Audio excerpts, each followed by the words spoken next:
Welcome to Plastic Model Mojo, a podcast dedicated to scale modeling, as well as the news and events around the hobby, where we hope to be informative and entertaining and help you keep your modeling mojo alive.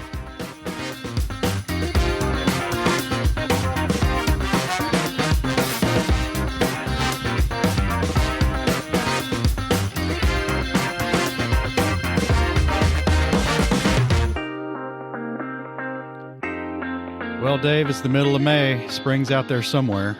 Well, I know it's out there because I've been out in it. In the rain, in the cool weather. In the rain, in the cool weather, and in the sunshine, trying to get the yard back in shape, man. Full-time job. All right.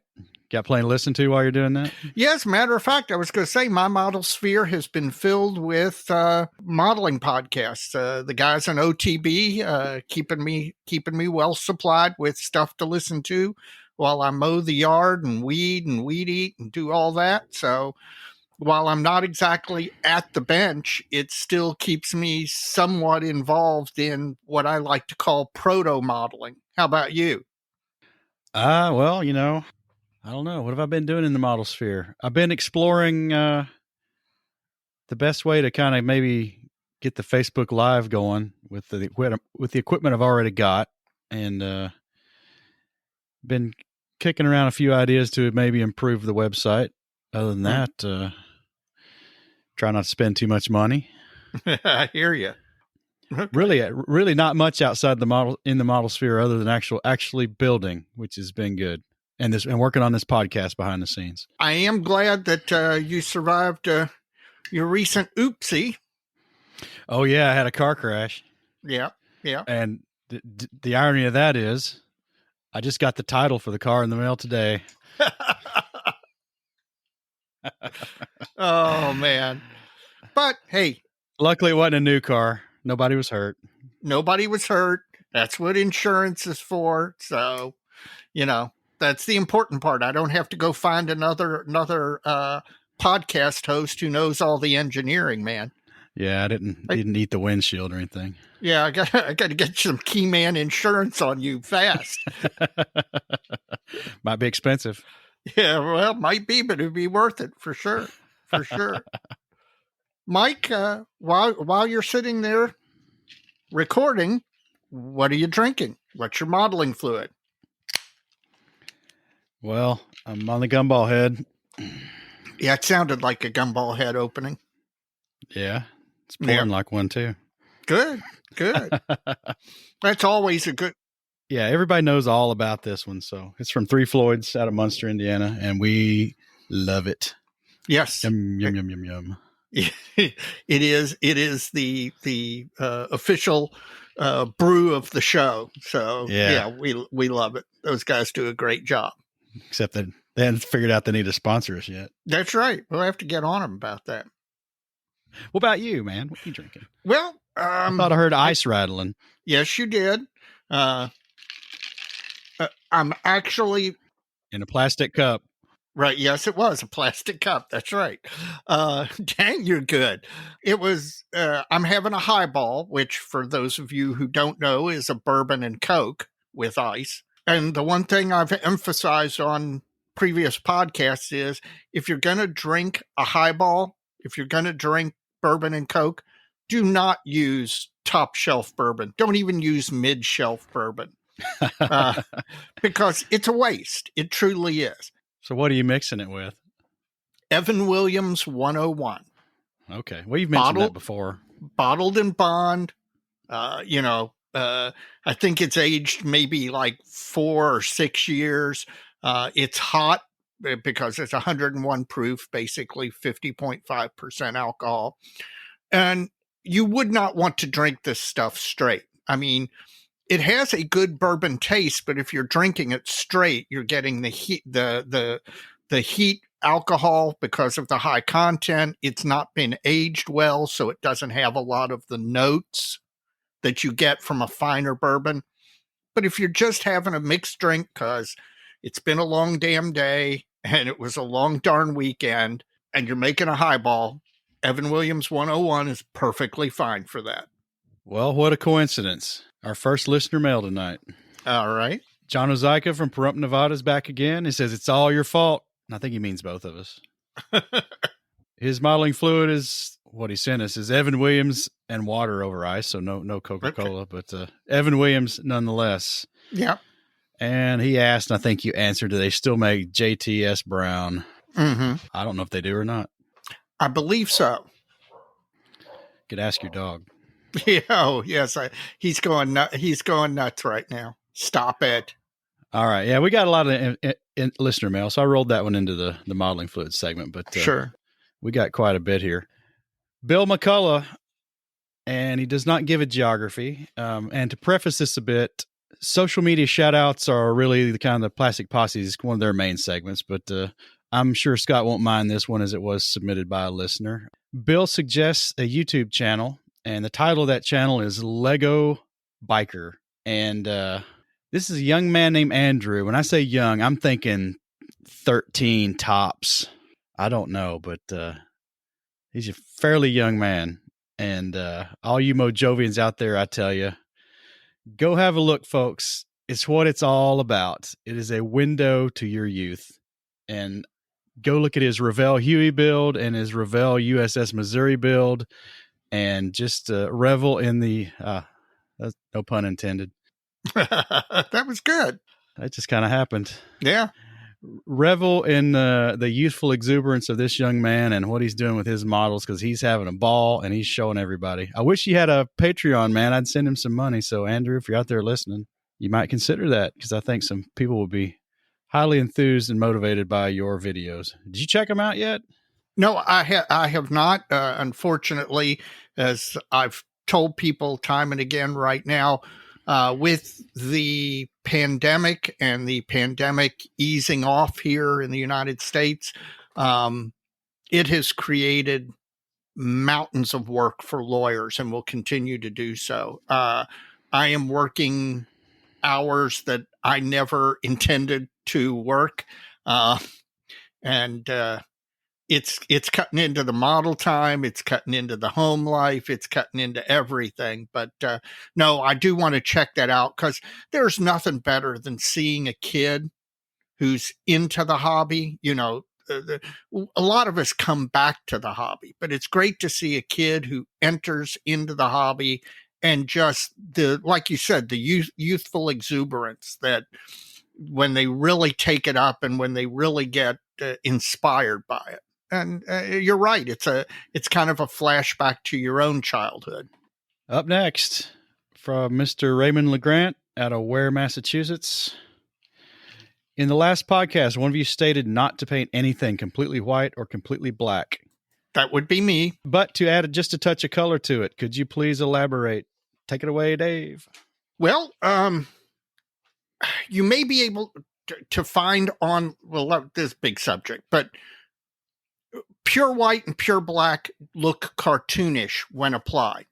They don't look quote unquote real, because of the fact that rarely is anything, even if it's painted white or painted black, rarely in real life does it appear pure white or pure black. To blacks, I usually add a little bit of grays or blues, dark blues. To whites, a little bit of very light gray or light brown, or sometimes a very light blue. There is a great article. There is a fantastic modeler up in Cleveland named Mark Smith. And I don't know if this article is online, but he once did an article called Painting Black Without Black. And he painted, I'm thinking it was a British World War II night fighter. I don't remember. But he painted it all using dark reds, dark purples, dark blues. He did not use any black whatsoever. And it's an amazing build, an amazing finish. He simulated a black finish that looks like a black finish, and he didn't use a bit of black in doing so. Well, we can touch on the white during the Bench Time Halftime Report, because you got a little something to say about that. Yeah, I got a little pain. All right. Well, next up, Franklin Smallwood. Hey guys, done running the whiskey wagon for the week, and he's the guy who sent us the picture of the back end of his delivery truck a few weeks ago. This is a fun rabbit hole, these podcasts. Let's see, he's picked up a Rifles model T-34-85 for the Plastic Posse group build. Good choice. Says that's my fault for the Russian subject interest. Boy, is he going to like tonight. The photo etch set, also by Rifles, is Ian's fault from On the Bench. He just joined the IPMS, and that's your fault. Hey, yes, I'll take responsibility. And he ordered those Goodman Models super sanding blocks, so he's going to call out the Canadians too. So there you go. Those are a good choice, man. I'm telling you, they come in handier than you ever would have thought when you look at them. Lou Negro from Crossville, Tennessee. That's down the road a bit. Yeah. Not too far. No? Just wanted to say how much I'm enjoying the podcast, especially the last one with John Miller. Well, we had a record-setting event with that particular episode, so I don't think you're alone, Lou. Dr. Miller is very popular. He'll be back for more. He's going to be he will. A quarterly regular, we hope. That's the plan anyway. Oh, speaking of which, if any of you all out there want you have some particular question about airbrushing, or you want to hear him talk on a particular subject, email us and let us know. Oh, yeah, it's a good idea. Then we want to think up all the stuff ourselves. He goes on to say he was a 50-50 guy, and he's anxious to try the airbrush mixes suggested by Dr. Strange Brush. So, yep. Thank you, Lou. Good luck. I think 50-50 is a good place to start with most paints, but as you can hear from Dr. Miller, that it's not going to work for all applications. Well, it may work, but not to the maximum efficiency. Let's just say it that way. Yep. Jason Champion from Champion Scale Modeling YouTube channel has written in to thank us for mentioning his podcast on a past episode. Yeah, one of our listeners mentioned him because he was doing the sequential armor builds. Right.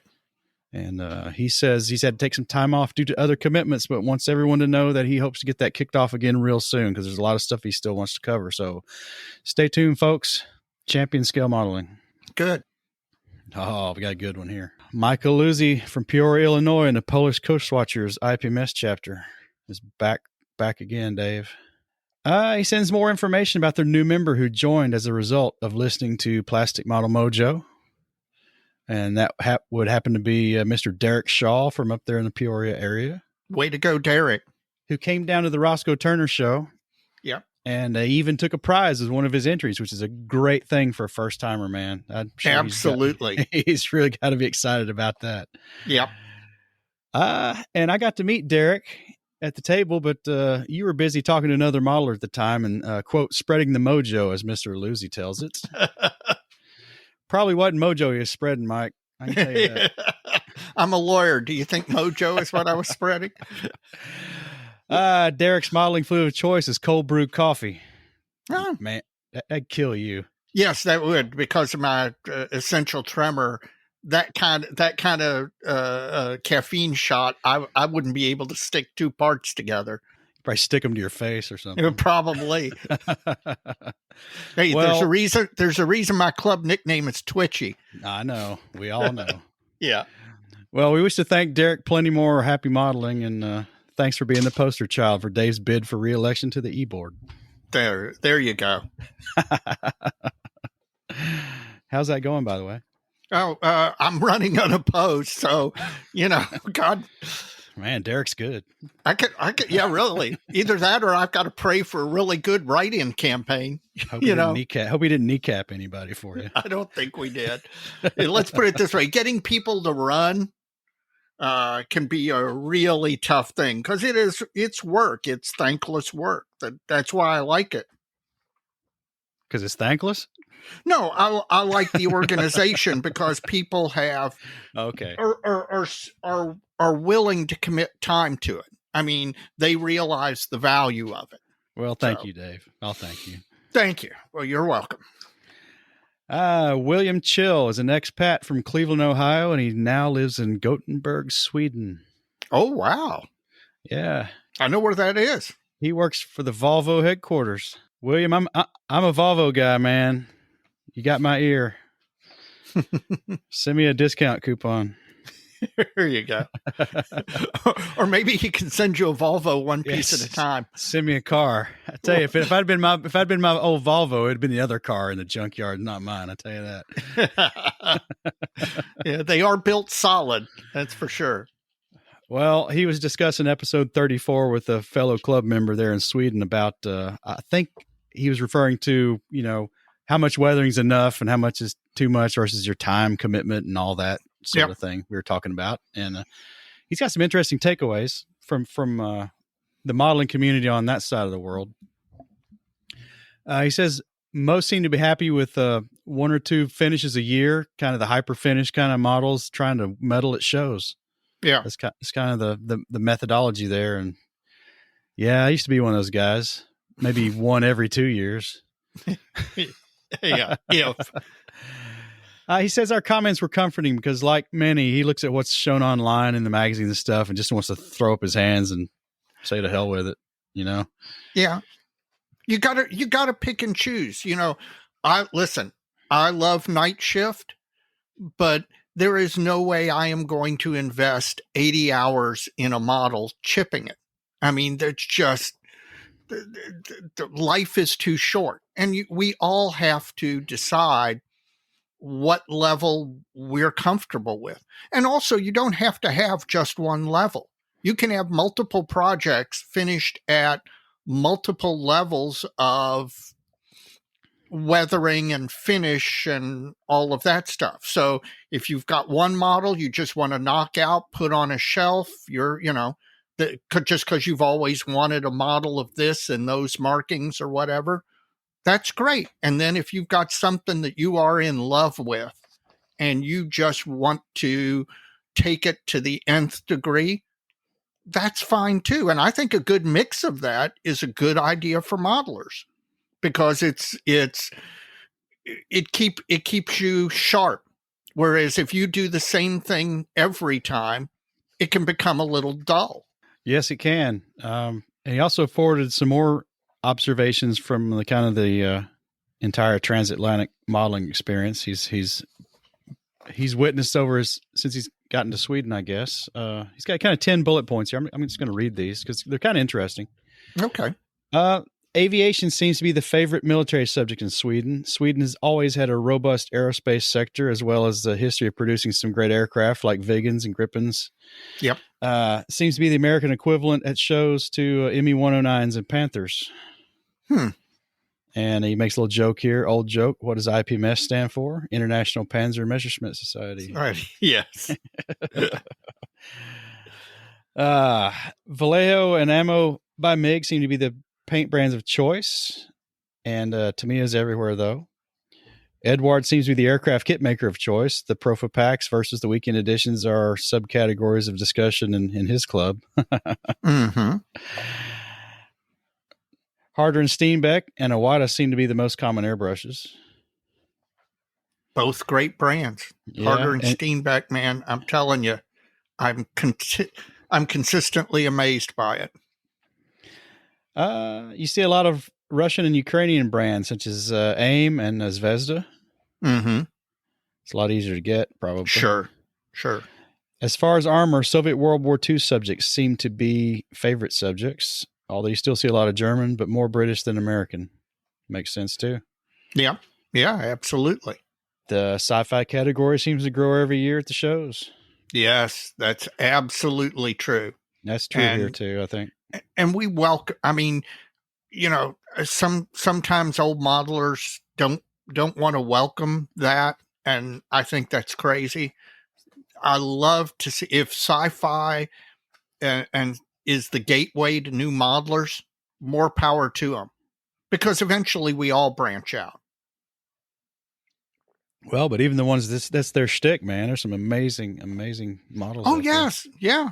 I mean, heck, some of the Star Wars stuff is just. Oh yeah, Luftraum's Millennium Falcon. Thank you. That's exactly what I was going to mention. Luftraum takes a Millennium Falcon that is the size of the palm of your hand, and is doing a freaking amazing paint job on it.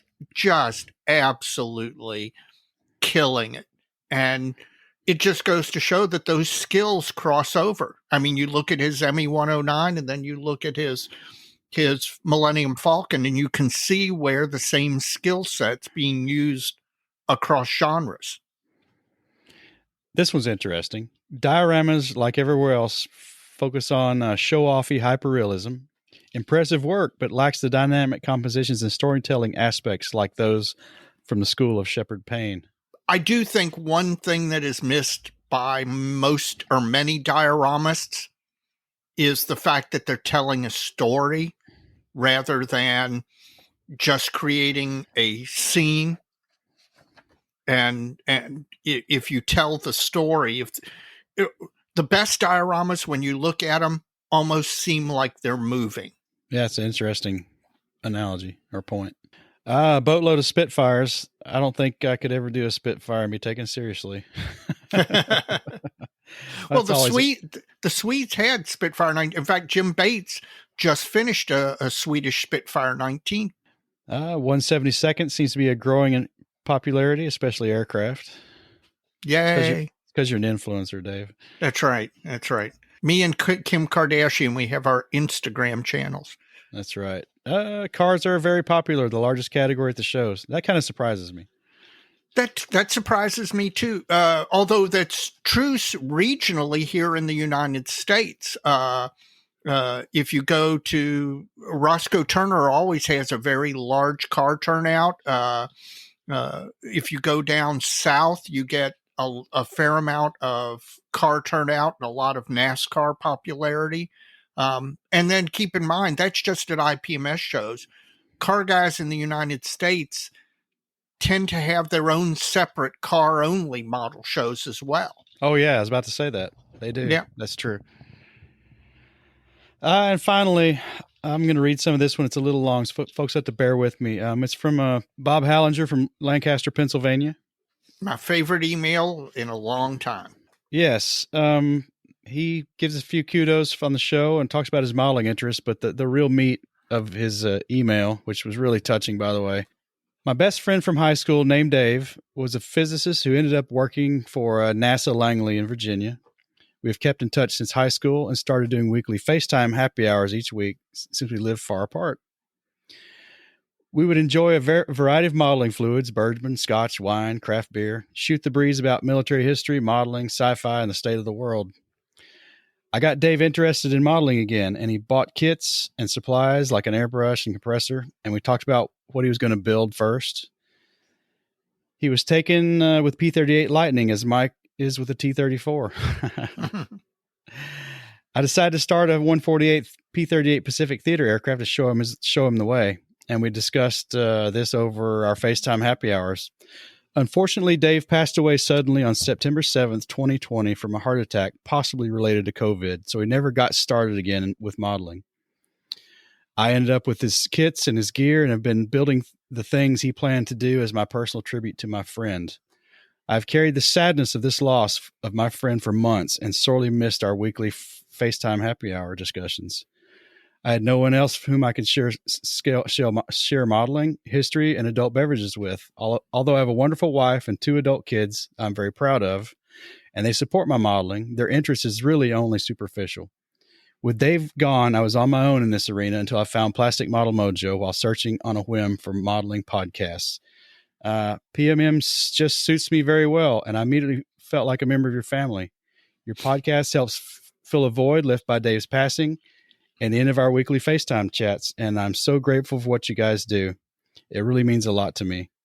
So, Bob, just to share some empathy with you, I have a first cousin also named Dave who passed away with COVID a few months back. That was kind of sudden. And then I dedicated a podcast a few episodes back to my friend Danny here locally to Lexington who passed away.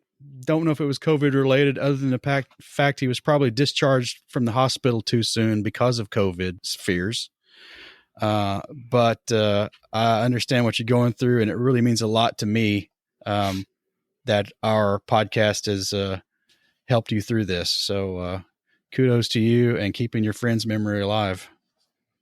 I got to tell you, Mike, it's a little dusty in the model room right now. it, you shared that email with me, and frankly, that made absolutely everything we've done up to now well worth it. And if we can be that for our listeners, that's all the gratification I need to keep doing this as long as people want to listen. And I'm sure it's not just us. I mean, all the listeners out there have their favorites. There's plenty of podcasts out there. Most of them listen to all of us, I guess. But it seems most of the shows, if not all the shows, are kind of touching people in sort of that kind of vein. Now, that one's kind of heavy, but it's nice to know that this is reaching people and touching them in that way. I mean, we had no idea it was going to come to stuff like that when we started this. Absolutely not. No, best email we've received so far. Just awesome. Well, thank you again, Bob. Appreciate it very much, and glad to have you as a listener. Absolutely. Well, that's the end of our listener mail. Well, guys, now that you're done listening to listener mail, you know what's next. If you would take the time after you've listened to this episode to take a minute to rate us on whatever podcasting app you're listening to us on, we'd appreciate it. We'd appreciate it more if you give us 5 stars. It helps drive up our visibility and get more listeners. And that's what we're here for, is to reach out to more and more people, because obviously from the emails we got, we're having a good effect and we want to continue that. Also, the best thing you can do to help us is tell a friend. Everybody listening hopefully knows at least one other modeler. If they're not listening to Plastic Model Mojo, if you'd recommend it and help them find the podcast and start listening, we'd appreciate it. And if we can't fulfill all your listening needs, there's plenty others out there to listen to who might help you along the way. We got the Plastic Posse podcast with Scott, Doug, TJ, and John. They're right here with us in the United States. On the Bench with Dave, Ian, and Julian out of Australia. And I'm about out of Vegemite, guys. So just saying. We also have Malcolm and James from the UK with Just Making Conversation, the Scale Modeling Podcast out of Canada with Stewart and Company, and the Model Geeks with Darren, Scott, and a pair of Andrews. Check them all out. There's plenty of time in your day. And if you need more bench time to get through them, then by God, have more bench time. Absolutely. Absolutely. If that motivates people to be at the bench more, that's fantastic. Yeah, we've also got some blog and YouTube friends. A Sprue Pie with Frets from Stephen Lee, Inch Eye Guide, Mr. Jeff Groves, and the Model Airplane Maker from Chris Wallace, and a Scale Canadian TV from our friend Jim Bates. That's a YouTube channel. All the others are blogs, except for Model Airplane Maker. He's kind of both. He's got a blog and a YouTube channel. They're all worth checking out and worth your time for some great commentary and just some good stuff.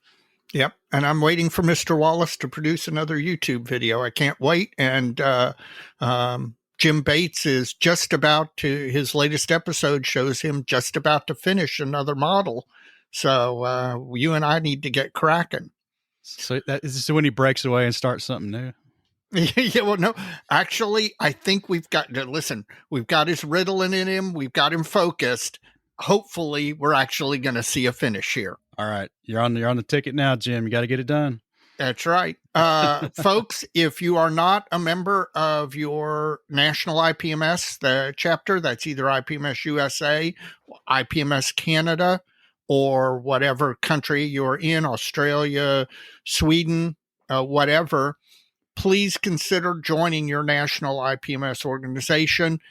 They do a lot for modeling. They do a lot of it behind the scenes where people don't see it.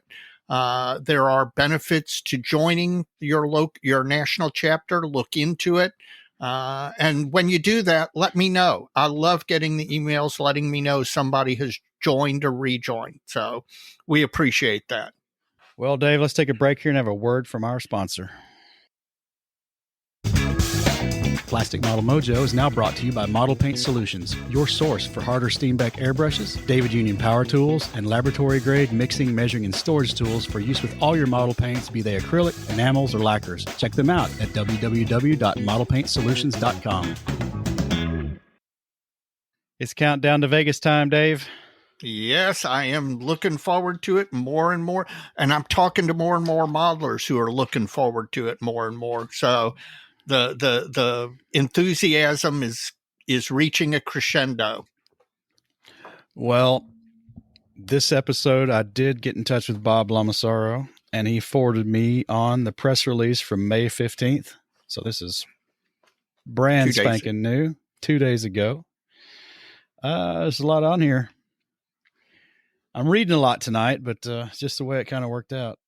At the time of this recording, we are 93 days away from the IPMS National Convention in sunny Las Vegas, Nevada, Dave. Yes, yep. Under 100. That's under 100. Awesome. A week under 100. I know.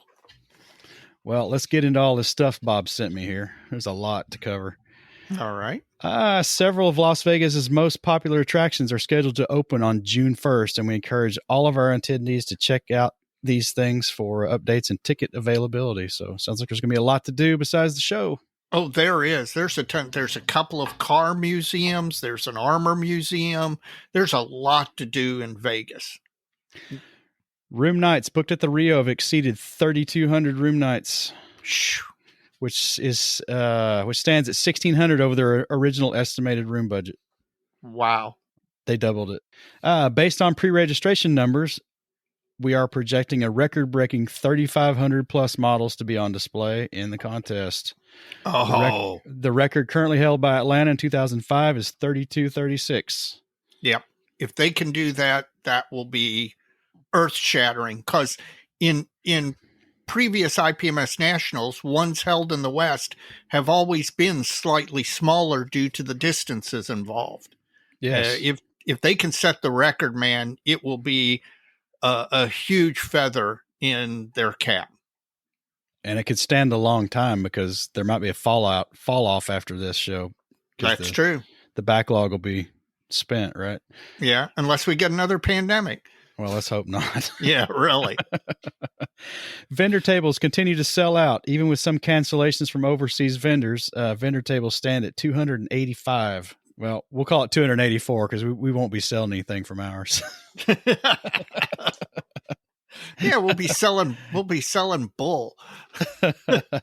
Trophy sponsorship sales stand at 98% sold out, which equates to 193 sold out of 193 sold out of 198. That's great. Plus 21 special best ofs and theme awards. So they're getting close to being done with that. Yes. There seems to be some interest among our Facebook followers as to what National Convention t-shirt is the most popular. As of today, 212 t-shirts have been pre-sold, with the Alan the Alien holding a 3-shirt lead over the Thunderbirds. Well, I'll be getting one of each, so. Okay, so you're not going to affect the results. No, I will not affect the results, because my collection is I have an unbroken collection of national shirts, so I've got to add both. Speaking of armor museums, Battlefield Las Vegas is the newest attraction to have signed on with the convention. Battlefield Las Vegas is a free armor military museum that also has on-site rifle and gun range, where the guests can rent anything from a handgun to a fully automatic minigun. Yeah. Battlefield Las Vegas will be taking reservations and offering free complimentary transportation to and from the Rio. There you go. That is an experience. You can go bust some caps. Yes, if you've ever seen the movie The Big Short, there is a scene where they are out in Las Vegas at a convention, and they go to one of those gun ranges where you can rent machine guns. You can actually fire full automatic weapons, and it's pretty darn impressive. Pre-registration continues to come in, and we encourage everyone to continue to use the pre-registration system. It will not only save you money, but tremendous amounts of time. Yes, and that's important. They're expecting double their original projected attendance. Jeez. We are still in need of volunteers.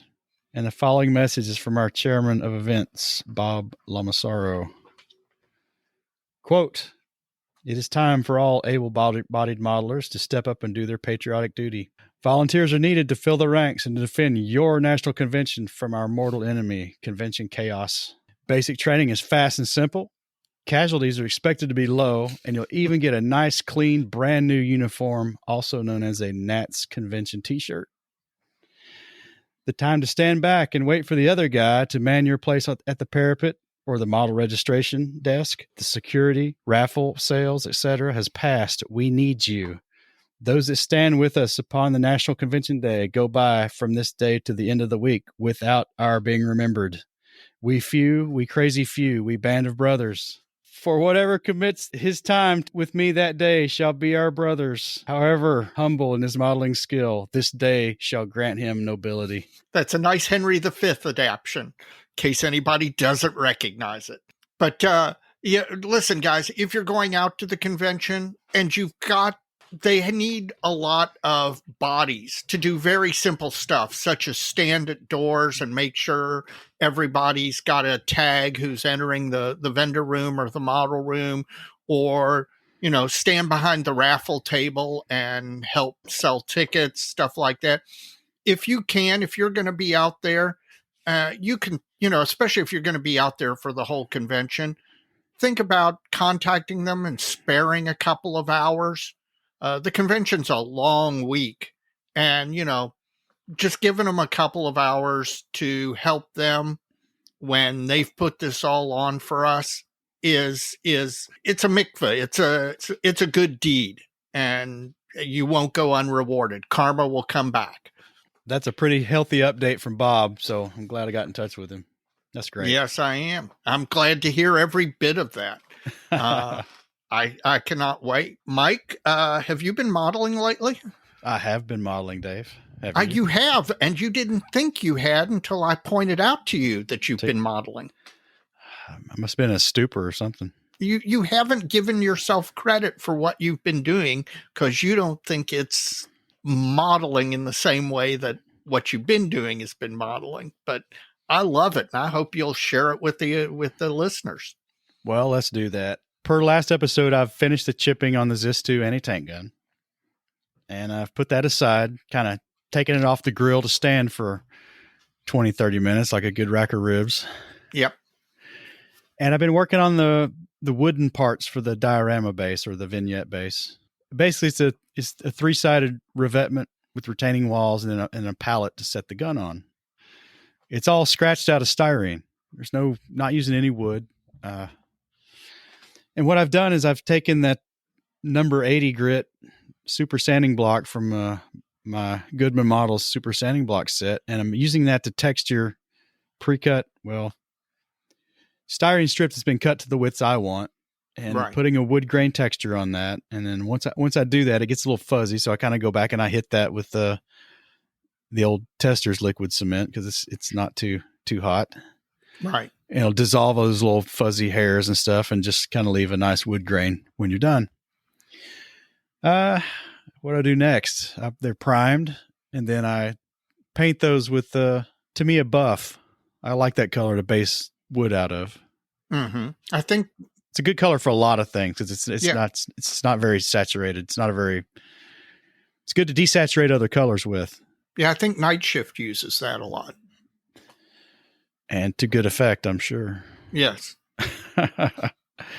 And then kind of what I do for variation, I mix up a bunch of tans and beiges with tints of browns and grays, darker and lighter shades on my wet palette and various Vallejo paints. And I go back and I brush paint over the Tamiya buff base with a real thin glaze of paint, some of these other colors.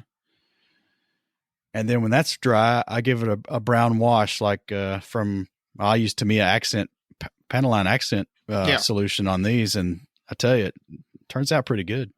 Did you watch any particular, I know AK has a set of videos on replicating wood, and I'm sure there are some others out there. Did you watch any particular YouTube videos I can't say I've watched any particular video, but I think I've probably kind of through osmosis over the last year of watching various videos have picked up kind of a few techniques. Mm-hmm. Or the knowledge to try to apply to some techniques that I've put into this, and just seems to be working out. I'm really liking it. Well, hopefully you'll put up some of the photos you've been sending me on our I thought Facebook I did page. I think I did. Have actually. you? I just haven't Yeah. checked the Facebook page in the last I think day. I have. Okay. And I finally hit that palette with dull coat because it kind of got a little glossy on me from the Tamiya accent, panel line accent. But it's, it looks pretty good. I'm pleased with that. That's really all I've been doing. What are you going to hit the Zis with the mud and dust? Are you waiting until the base is done to do that, or? Well, here's kind of my line of thought. I kind of, put it in the display case out of sight for a while, and I'm going to work on these wall sections for the revetment for the gun emplacement for a little while. I don't know if I'll get them done or not, but I'll get them close to done. Just kind of gives you kind of a mental reset. And then I'll get the gun back out, and it'll be like having fresh eyes on it. Gotcha. Because I won't have looked at it much for the last 2 or 3 weeks. Gotcha. And we'll go from there. So that's the mud and dust is what's coming up next. But I'm slow. I admit it. Well, I haven't been exactly fast with all my other commitments lately. I'm looking for a little bit of a break. I got the missiles out of the TU-128 kit and talked previously about adding reinforcing plates and using those resin decal rivet heads. All worked out really well. And then, unfortunately, Russian air-to-air missiles are white. And so I went to paint them white I added some AK white with some AK Russian grayish yellow, and got a color I really liked, which was basically white, just with a slight tint to it. But painting white just is a pain in the butt. I primed the missiles in black because I wanted to apply the white coat not in a completely opaque coat, to try and get some depth by not completely covering the black, particularly in the shadowy areas. But white just, it's kind of like bare metal in that it's hard to apply. It shows every flaw. I got some fuzz in some of the paint in a couple of places. My coat was not as smooth as I wanted it. It was just something that I thought was going to be really, really kind of a simple break from the Mosquito and the M30 turned out to be a real struggle. I think I've got a handle on it. They're almost done. Then I'll be able to just put those aside till the end of the TU-128 build. But it wasn't the mental break that I thought it was going to be. Well, didn't you put a wash over these? I put a wash over 1.5 of the missiles so far, and that wash really worked out. I used 2 boils, and putting a wash over a panel line wash or a pin wash over white or near white in this case is kind of tricky. But I came up with a light blue gray color, very desaturated, very thinned, that really popped like I liked it. So I was happy about that. Again, that's part of my plan for getting better. I was trying something new, and I like it. It's just been a struggle to get the actual white paint was not nearly as easy and uniform as I wanted it to be. So the missiles were a little more of a struggle. But on the plus side, I conquered a little bit of fear. The M30, by the way, I think the M30 is experiencing its 1-year anniversary for today or this week or sometime in here is when I actually started. Yeah, it's close to, if you go back and listen, I think somewhere in the May episodes last year is probably where I started it, or at least acquired it. And because this is all new and foreign to me, I've let it get in my head. It's worked out. It's looking good. I like but every step that I'm doing, is something new. And because I like the way it's looking, you start to hesitate and fear that it's not gonna, you're gonna mess it up. So it keeps getting put to the side. But I finally went ahead and finished the last of the pin washing. I like the way it looks. I'm about a month or 2 behind you and where you did with the Zis, because right now I'm going to do some dot filtering on the gun shield and the gun barrel. I don't think I'm going to do much in the way of dot filtering on the split trails because of the heavy riveting and all. And then it's on to chipping. And I have never done this before. I've watched Night Shift do it. I've watched your success with it. I'm going to just bite the bullet and move forward, because once I get the chipping done, then mud and dust and this bad boy's done. So I can clearly see this thing being done before Vegas. 93 days, I ought to be able to get it done. Not guaranteeing I'm going to take it to Vegas or anything, just saying I should be able to get it done in 93 days. You can buy something guilt-free because you finished one. Exactly. Okay. Not only that, but I'll if I finish this, I'll stop hearing from you and Jim Bates about how the 5-part SpaceX Starship was not a real model. But that's what my benches looked like. Yeah, Battlestar Galactica. Battlestar Galactica. I like that. That was a good quip. I will give you some credit, although frankly, if Elon Musk is listening to this, he'll probably send a hit team out, put a hit out on you. I might. Well, folks, we're going to skip what broke your wallet this episode because, well, quite frankly, Dave and I haven't spent any money in a while. Well, I spent a little. Well, we'll save it. Yeah, save it, because we got a pretty good special segment tonight. An excellent special segment tonight. Tonight, our special segment is our conversation with the authors of the soon-to-be available book, T-34 Shock, the Soviet Legend in Pictures. Authors Francis Pulham and William Kerrs join us for a conversation about their book project, which should be a really big deal for the T-34 enthusiasts. Yes. So, Dave, let's just dive right into that because it's a long one. You got it. Well, listeners, our special segment tonight comes to us from the United Kingdom, actually. On Facebook, I've started piecing together a little information from a couple of friends I have there over the last few years, and they were kicking off a new T-34 book, and I thought that would be a great interest to a wide swath of our listeners. Tonight, I've got William Kerrs and Francis Pulham from the United Kingdom. Guys, how are you doing tonight? Very well, thank you. Excellent.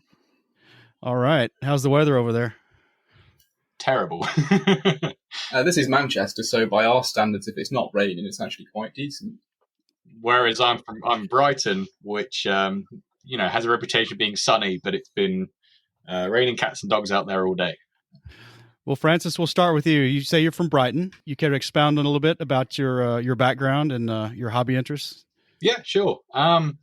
So my name's Francis Pulham, and I'm really pleased that you managed to pronounce my last name right, because not many people can. I'm 26 years old from Brighton. From a modelling perspective, I've been a model maker my entire life. I think I popped out my mum and my dad caved me an Airfix model. I'm fairly sure that's how the transaction went. I popped out me mum, he said. I don't know how else to word that. But I've always been a model maker. When I was a kid, it started off predominantly your Airfix and your Revell 72nd scale aircraft. But about the age of 12, everything changed for me when I went down to the Bovington Tank Museum in Dorset, where I got exposed to a whole new world of what armour is. And that's what really grabbed me. And I've been an armour nut ever since. I build 1/35th scale tanks, mostly Soviet. But if I'm feeling unwell, I'll touch German if you make me. But I've always been around modelling and history. Yeah, that's me. Well, you have a past published work in this armor genre, don't you? Oh yeah. So back in 2017, my very first book, or our very first book, sorry. More yours than mine, to be fair. Fallen Giants, the combat debut of the T-35A tank. It was my first book. It chronicled the plight of the infamous T-35 multi-turreted heavy tank in its disastrous debut on the combat field during Operation Barbarossa in June 1941. I wrote the book predominantly because I built model kits.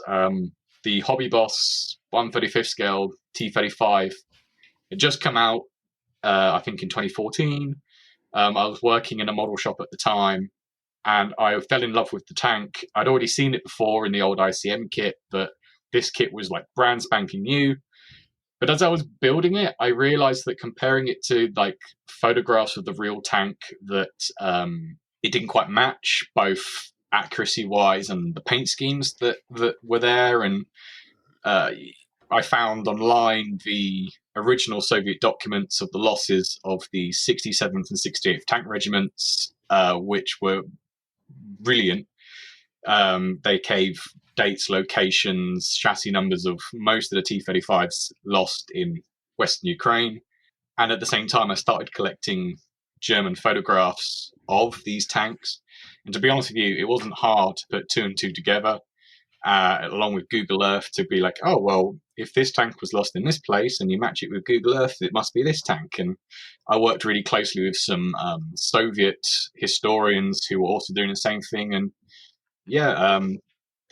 Fallen Giants came out. I'm very proud of it, but I think this book blows it out the water, the next one. Question about T-35, because I'm an aircraft guy, but I've always had an interest. My understanding is there was a lot of variation among the T-35s produced. Yeah, they predominantly fall into just under 20 different batches of T-35s, and each batch varied slightly in minor details mostly. So it could be simple as the type of tow ring that it had, to stowage, to more macro changes. In 1937, they experiment with a new hull, which it has less bullet traps around the pedestal for the main turret, and the side skirts are redesigned to be able to be removed without physically bolting them in place. And they have these distinctive doors on the skirts, and the last portion of that side skirt is removed to alleviate mud building up over the drive wheel. And then eventually we get into the conical turreted T-35s from 1938. But that's a really interesting point on T-35s is in that book you can identify different tanks by their chassis numbers, by comparing their technical features, which is a really useful thing when you've got a location that might have 6 or 7 T-35s lost at the same place. You can say, oh, well, this must be this chassis number because it shares the same turret hatch, and this T-35 is this chassis number because it's got a conical turret, etc., etc. Gotcha. And in many ways, the T-35 book, which I'll talk about who I am momentarily, because that's the project that I got brought in on and met Frankie because of that. It's very much the proving grounds for the methodology used in our upcoming T-34 book, T-34 Shock. And when you start to look at the T-34, you'll see just how important that methodology is, because there are so many, many, many more production variants to the T-34 than the T-35. So I'm Will Kerrs, and Francis brought me on through Facebook. We met, and he brought me onto the book to help provide a bit of direction and proofreading and that sort of thing for Fallen Giants. And we immediately realized that we just hit it off. We were really good friends pretty quickly because we had a lot of similar experiences, both in the Air Cadets. Yeah, really similar. I'm nearly 24 years old now. He's only a little bit older. So, we sort of share the same world of cultural references, if you catch my drift, Red Dwarf and that sort of thing. We're all, good friends. We're all boys from the dwarf here. Sure. I suppose the big difference between us is that I've been to university, so I have an undergraduate and master's degree in history. Not so much in military history, although I did do 1 or 2 modules of military history, ancient history specifically, in fact. So my specialism is cultural history, especially oral histories of political violence in the 20th century. So my undergraduate thesis was on the early IRA in Ireland. My postgraduate thesis, master's thesis specifically, that was on Ernst von Salomon, infamous Weimar far-right terrorist. So I come at this T-34 project from a very different background to Frankie. Really not doing many modelling kits myself. I've touched a few of the Zvezda. I was gonna say, Will, we made our connection through the Militaria pages on Facebook, and not so much the the modeling or the T-34 pages. Oh, well, precisely, because what we haven't mentioned yet is that Francis and I have both slowly got into reenacting and subsequently collecting original pieces. So Frankie will collect gas-related objects such as gas mask bags and gas masks, whereas I collect trench art primarily. And so we met through Facebook, you and I, because we were talking about trench art. And this is something we can talk about later on, actually, after we've gone into the T-34 book. But we have a wide range of interest in Soviet cultural and Soviet military history between us. I mean, we're more than just... 2 years ago, we were just tank guys. Now we're fully fledged Soviet history guys. Absolutely. Well, I mean, actually, to be fair, we were both, even back then, still a bit more, but we were certainly known in various communities as just the tank guys. I think we've definitely found our feet. Yeah, because we reenact now. We do infantry for June 1941, and we do tank crew for sort of summer 1944, summer 1945. The Red Army, I should say. Mm-hmm. And have you published anything other than the first book with Francis on the T-35? And nothing thus far. I mean, I was encouraged to publish my master's thesis, but because I had some archival restraints based on the whole COVID situation, I chose not to because there were some weaknesses of that thesis. Whilst it was a very good thesis considering the situation, I just decided I didn't want to publish it. Maybe in the future, but What was your master's thesis? So I analysed the post-war novel, 1951 novel by Ernst von Salomon as Der Fragebogen, or specifically the English abridged version. And I deconstructed this. It is a very strange novel, and as much as I'd like to recommend people read it, I would also recommend that you do not read it. It's a very enticing book written by this infamous Weimar far-right terrorist. He was involved in the assassination of Walter Rathenau. And then he has this career afterwards as vaguely involved in some very dubious far-right organizations, farmers' revolts, that kind of thing. And he becomes a film writer, and then he's interned in an allied camp, and he likes to say it's a concentration camp. And his whole book is ostensibly an autobiographical novel, but it's really a treatise on Prussian militarism. He's a Prussian elitist of sorts. And that was his book. So I just deconstructed this and said, okay, look at this chapter, for example, how he talks about the Night of Broken Glass, so-called Night of Broken Glass, Kristallnacht. And I say, okay, well, he's talking nonsense, and here's why. He's writing what he writes. Yeah, very interesting thing, but nothing to do with the T-34. well, on the subject of what we've previously written on tanks, both me and Will have forgot to mention we both write for Tanks Encyclopedia. And we both specialise on Soviet tank articles, although Will has written some fantastic articles on Chinese T-34s, which obviously got incorporated in the book. As well as Spanish vehicles as well. That's another interest. And civil wars are fascinating things because that's when you know something's gone wrong in a country. Yeah. Yeah, the Spanish Civil War and the Chinese Civil War are both endlessly fascinating. Good models. Absolutely. Very good models. There are, and that's one of the big problems with the Chinese Civil War, is as much as just general early 20th century China, there are some absolutely fantastic schemes you can do from the Kuomintang National Revolutionary Army's 200th Division, but unfortunately they're quite understudied.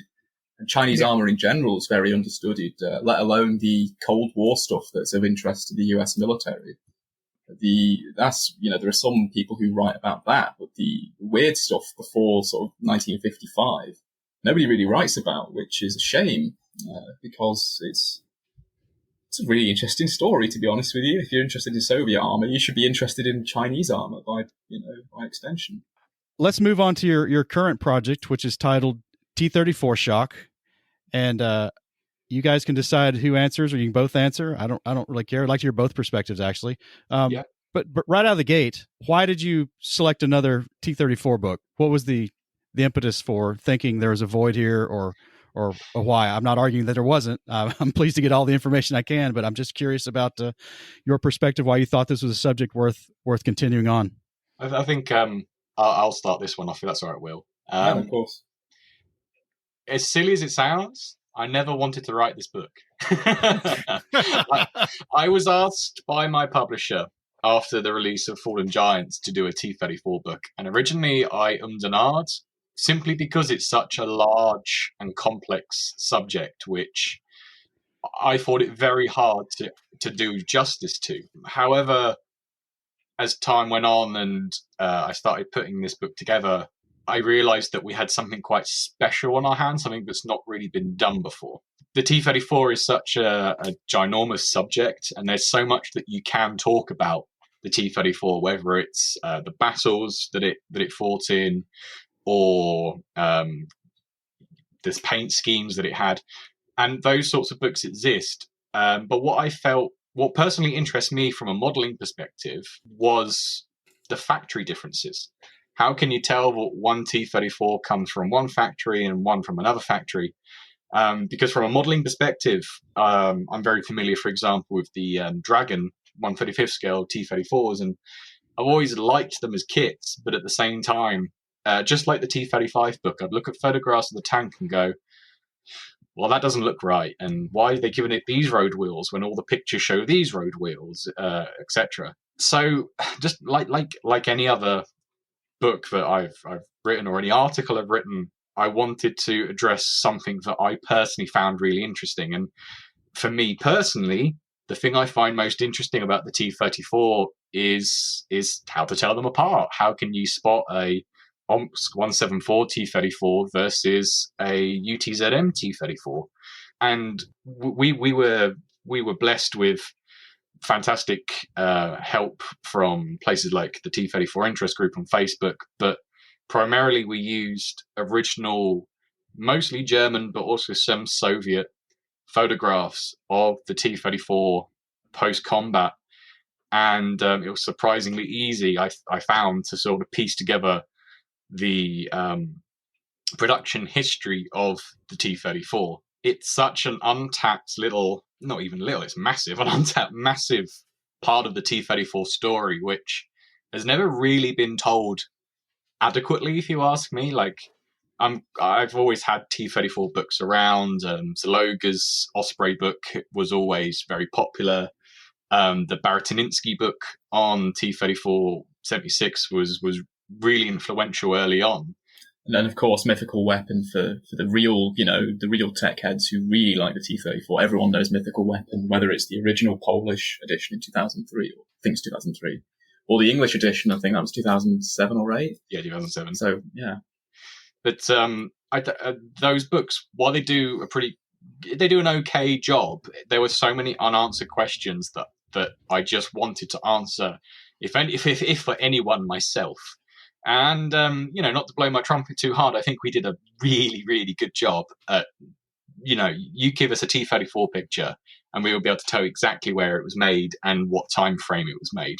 And that's something I'm very proud of. And I think that readers of the book, especially not only, I think anyone who picks up the book will be able to be like, wow, this is fascinating. But from a modeling perspective, people are going to pick it up and go, wow, I can't wait to build all these nice tanks that are in this book. We're not responsible for any bankruptcy that anyone has to declare because of the model kits that they go out and buy, just so they know. Any beatings from wives, that's not on us, guys. No. Any shelves that collapse either, because this is any shelves that collapse, not just because of the models, but because the book weighs about 1.5 kilos, because it's 560 pages, which I think puts it at the longest T-34 book ever written, certainly in English. Anything else, Will, on what Francis has said about why another? Well, I suppose my interest in this was the fact that we worked on the T-35 book together, and that was a very enjoyable process. We became really good friends over that, and so in many ways, this was just me working with a friend to, help him out on what I recognised from the outset, although perhaps not to the same extent as Frankie, is just how gargantuan this project could be if done correctly, and we definitely did it correctly in our view, because it's a huge, huge book at 560 pages.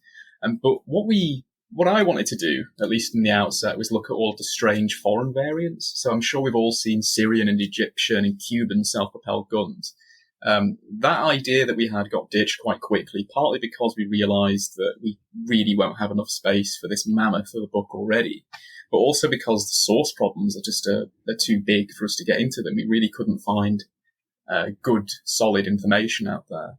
Although Chinese T-34s suffer from that exact same problem, there's a lot more we can do because we have original period photographs. And so another major source of photographs are 1950s and 60s and in some cases 70s photographs from the People's Liberation Army in China. So we can use those as well as Bulgarian and Czechoslovak and Lithuanian pictures. Awful lot of Bulgarian pictures, yeah. Awful lot of Bulgarian pictures, surprisingly. In fact, you didn't expect to have that many. But also Egyptian. We do have some Egyptian pictures in there.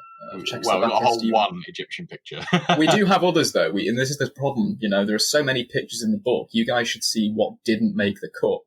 And a lot of the stuff that didn't make the cut, it wasn't just T-34s. It was stuff that we also wanted to throw in as interest stuff. So, I really wanted to go hell for leather on the China section, and I think you'll see that in the sort of preamble to the T-34 changes in China.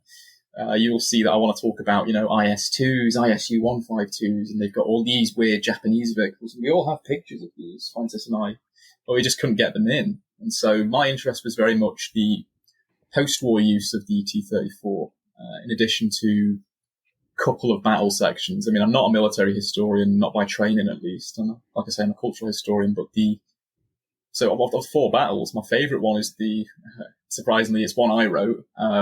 It's just the post-war battle. Of course, post-war, and it's not World War II. It's General William F. Dean's battle at Taichung in the start of the Korean War, and how I'm sure we've all seen pictures from maybe like War History Online of North Korean People's Army T-34 85s, which have knocked out under the supervision of Major General W.F. Dean. Well, I've got his, I haven't got this in my hands right now because it's a great book.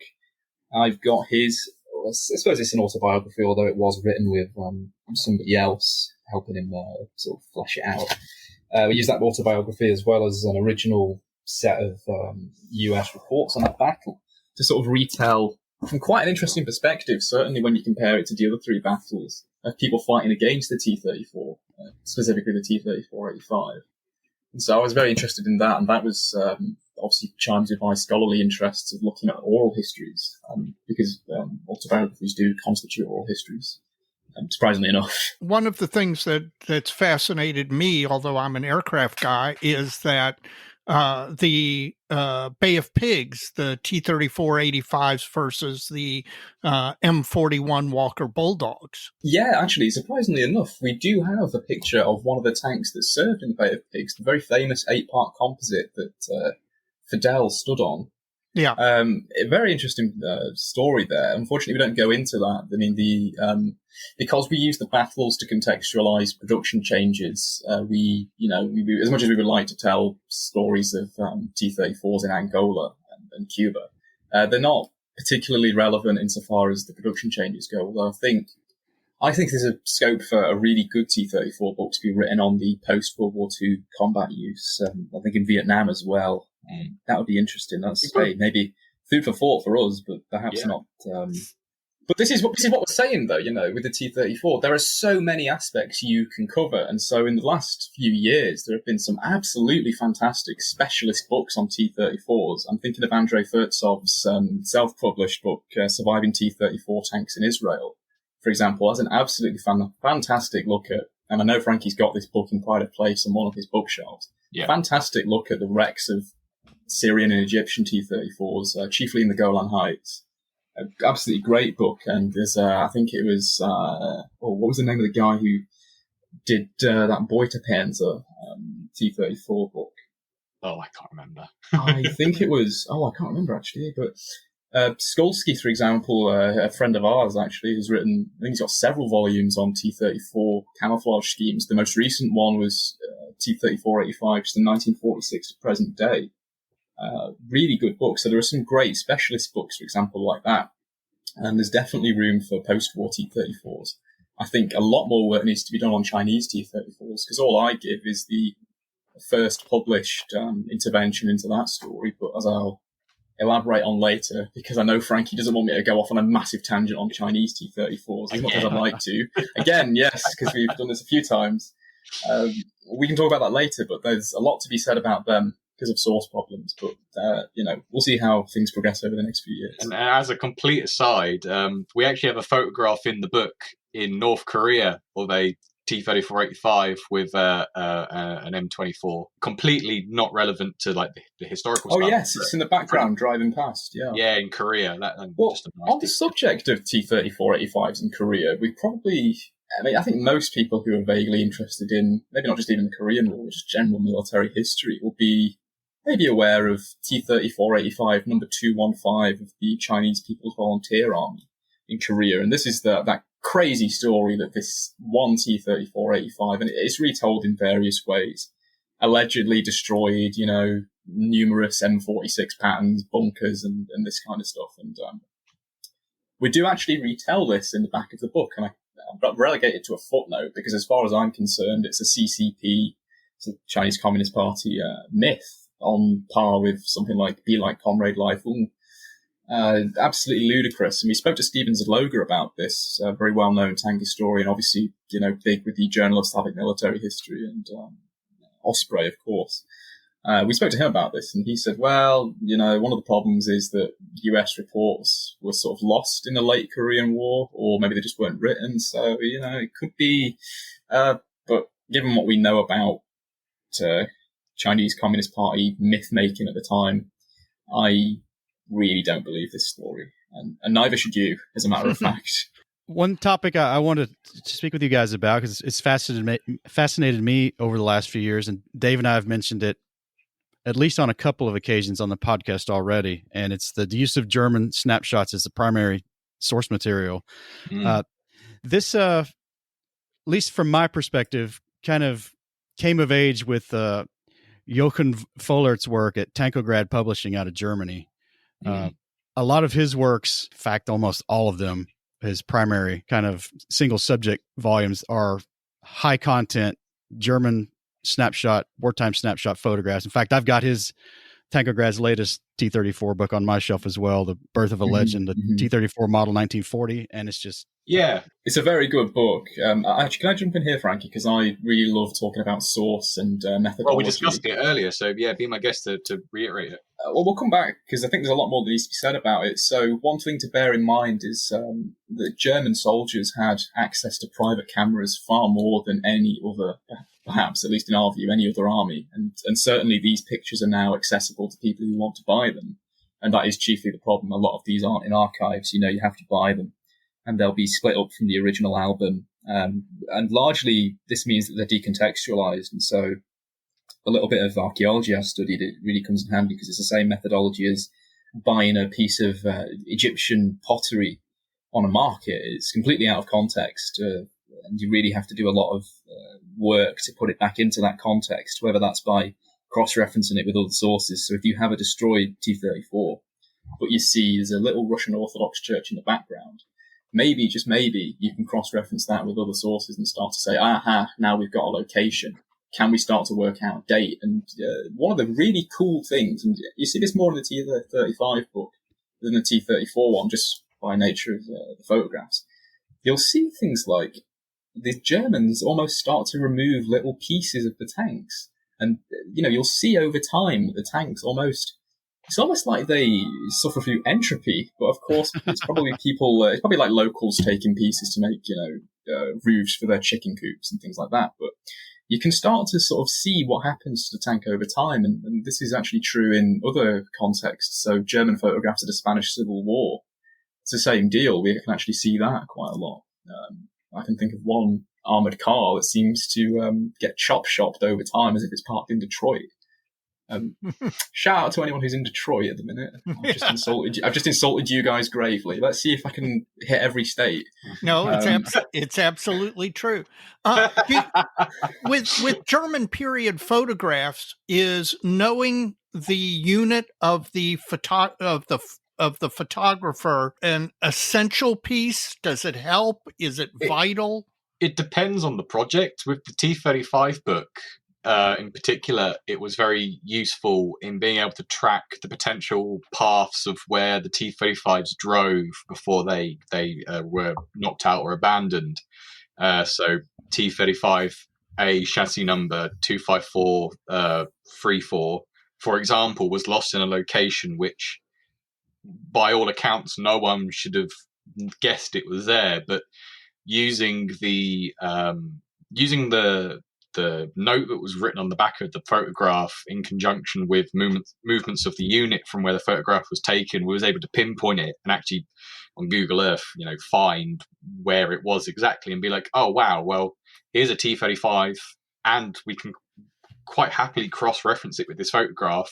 Why is it here? It shouldn't be here. And that's a completely different story. I was going to say, just with regard to the T-34 book, it was definitely less important to us because the book doesn't really focus on units and movements and battles and tactics. Like I said, it's definitely more focused on the what's in the photograph. And something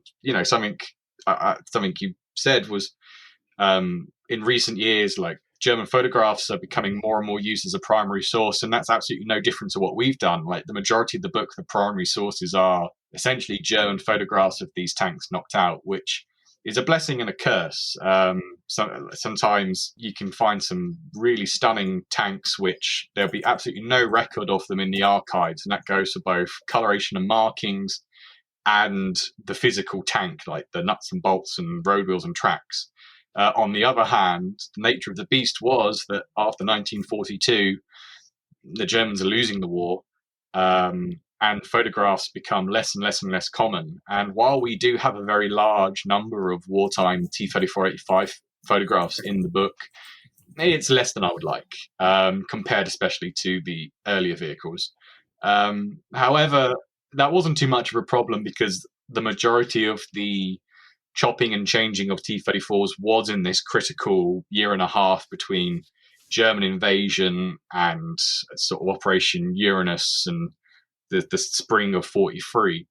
So that was really useful for us because, the majority of these early changes, some experiments, things being put on, things being taken off, are quite clearly captured in these rather special photographs. On the other hand, when it gets to the later war stuff, we had to rely far more heavily on Soviet photographs and photographs, as we said, of Bulgarian tank crews. Just general post-war Czechoslovak sort of photos of those, the ones that they have in use. Yeah, these German photographs were most interesting as well. Sort of like the enemy using the tank, So that sort of really doesn't matter to us, though, the fact that they're post-war or not, because we can still look at the production variants. Although, like we say, if you're really interested in late wartime stuff, you're probably better off looking at, archive materials, to be honest with you. But that's probably one of the big things for our book is that these photographs, I think something like 90%, if not more, of these are absolutely unique wartime photographs or just unique general photographs that have been taken. But just on 2 points on the, because you asked earlier about if it's important to know the units of, so if you knew the unit that took the photograph, I suppose what you'd be thinking is, really asking us is, could you work out what the battle was, and then could you cross-reference that with Soviet sources and work out who the Soviet forces were, and then could you maybe work out what happened to this T-34? Yeah. Hypothetically, yes, but with one major caveat, and this is absolutely key to understanding the nature of these photographs. The overwhelming majority of them were not taken in combat. In fact, very, very, very few, a handful of pictures like this will be taken in combat. The majority are taken after combat. A few of them will be taken not long after combat, minutes, hours. The overwhelming majority, though, are taken by what we would call tourists. And so this is why we call any photo like this tourist photos, because it'll be German rear-line units, whether that's, vehicle, truck drivers would be a great example of people who take these photographs. They're driving on the road, they see a tank, they think, oh, hey, let's take a snap of that. And so in a lot of the pictures, you'll see Germans clambering on board, posing with the tanks, because that's what they're doing. They're just tourists in almost the true sense, except for the fact that they're on board with a, very dubious project, should we say. But that aside, that is the problem with the photographs. So if you did know the unit of people who took it and you did have the full album, well, most of the album would probably just be, guys around the barracks and a few other pictures around the local village. It wouldn't tell you a great deal about the battle. So that is unfortunate. But yes, hypothetically speaking, you could investigate the battles that they were involved in. But as we say, we're more on the technical features. So whereas something like Mythical Weapon is a little bit more about the battles, we're really just focused on the technical features. And the 4 battles we do provide, they are context. raises an interesting question. We've Mike and I have talked about on previous podcasts, and obviously you all have, a lot of photographs from German soldiers, private photographs, because German soldiers in World War II had a lot of private cameras. Do you have many candid photos from Soviet soldiers? Was there So yeah, I see what anybody? you're saying. The thing is, there's this sort of myth that anyone who had a camera in the Soviet Union, was taking it for the exclusive end of propaganda, and it was all heavily staged. This is a great point about methodology that I'd like to tell everyone so that there's no doubt. Every photograph is in some way staged. Okay, staged is such a pejorative term when we talk about the Soviet Union or Nazi Germany, because we think, yeah, propaganda. Not so. Every photograph is staged, no matter who it's taken by, in some way, and it tends to be the photographer's directed someone to stand a certain way, or they've captured it in a certain light. Even the lighting can affect the tone of the image. This shouldn't be news. So I suppose. Okay, so the simple answer to the question is no, the Soviet Union did not have private cameras. If you had a private camera, that is because it was clandestine and you, depending on your disposition, looted or liberated that camera. But, I'll leave that up to you. You can have your own views. I have my views on what that was, but that's aside. So no, but that doesn't mean that Red Army press photographers, and by the way, they weren't just military photographers, they were attached to specific journal organizations, journalist organizations, and not dissimilar, I'd imagine.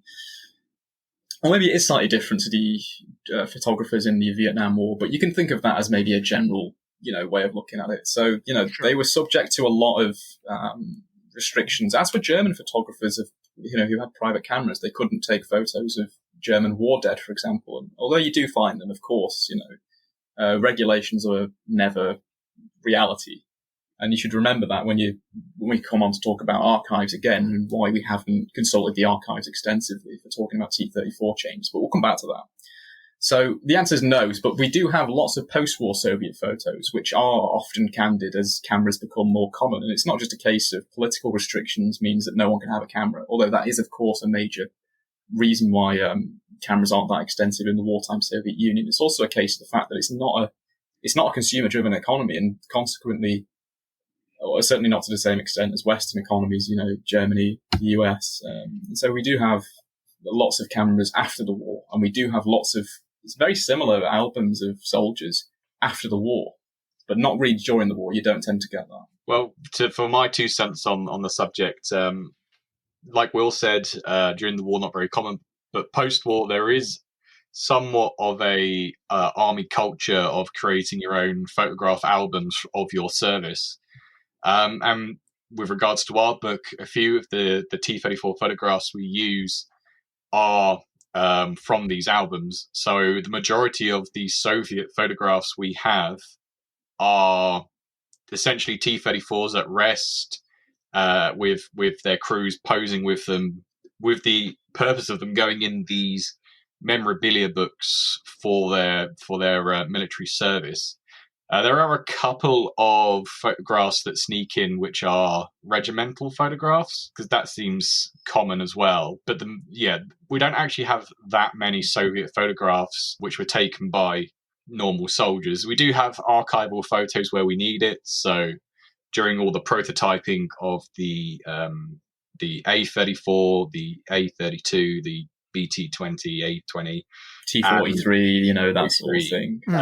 Prototype T-34-85, T-34S, all of those things we got archive photographs for, but they're less than like 2%, I think, of the entire photographs of the book. And that's one of the big things about this book, and a lot of criticism of recently published T-34 books. I'm thinking, and not to slag this book off, because, it is what it is, and obviously we're not the people to review it because we have a vested interest in saying this, but something like Wolfgang Fleischer's book last year, I think it was a translation of his German 2018 book. I won't mention its name because I don't want to badmouth it too much, but the overuse of archive pictures in certain books, and I'm not saying this about Fleischer's book, but there are a lot of cash cow T-34 books where a 2-bit publisher's got some vague military historian to put together a Soviet World War II book, and it's just old stuff that you've seen in the 70s, 80s, old press photos, archive photos that you've seen before. We don't do that. This is one of the great things about our book, is that these are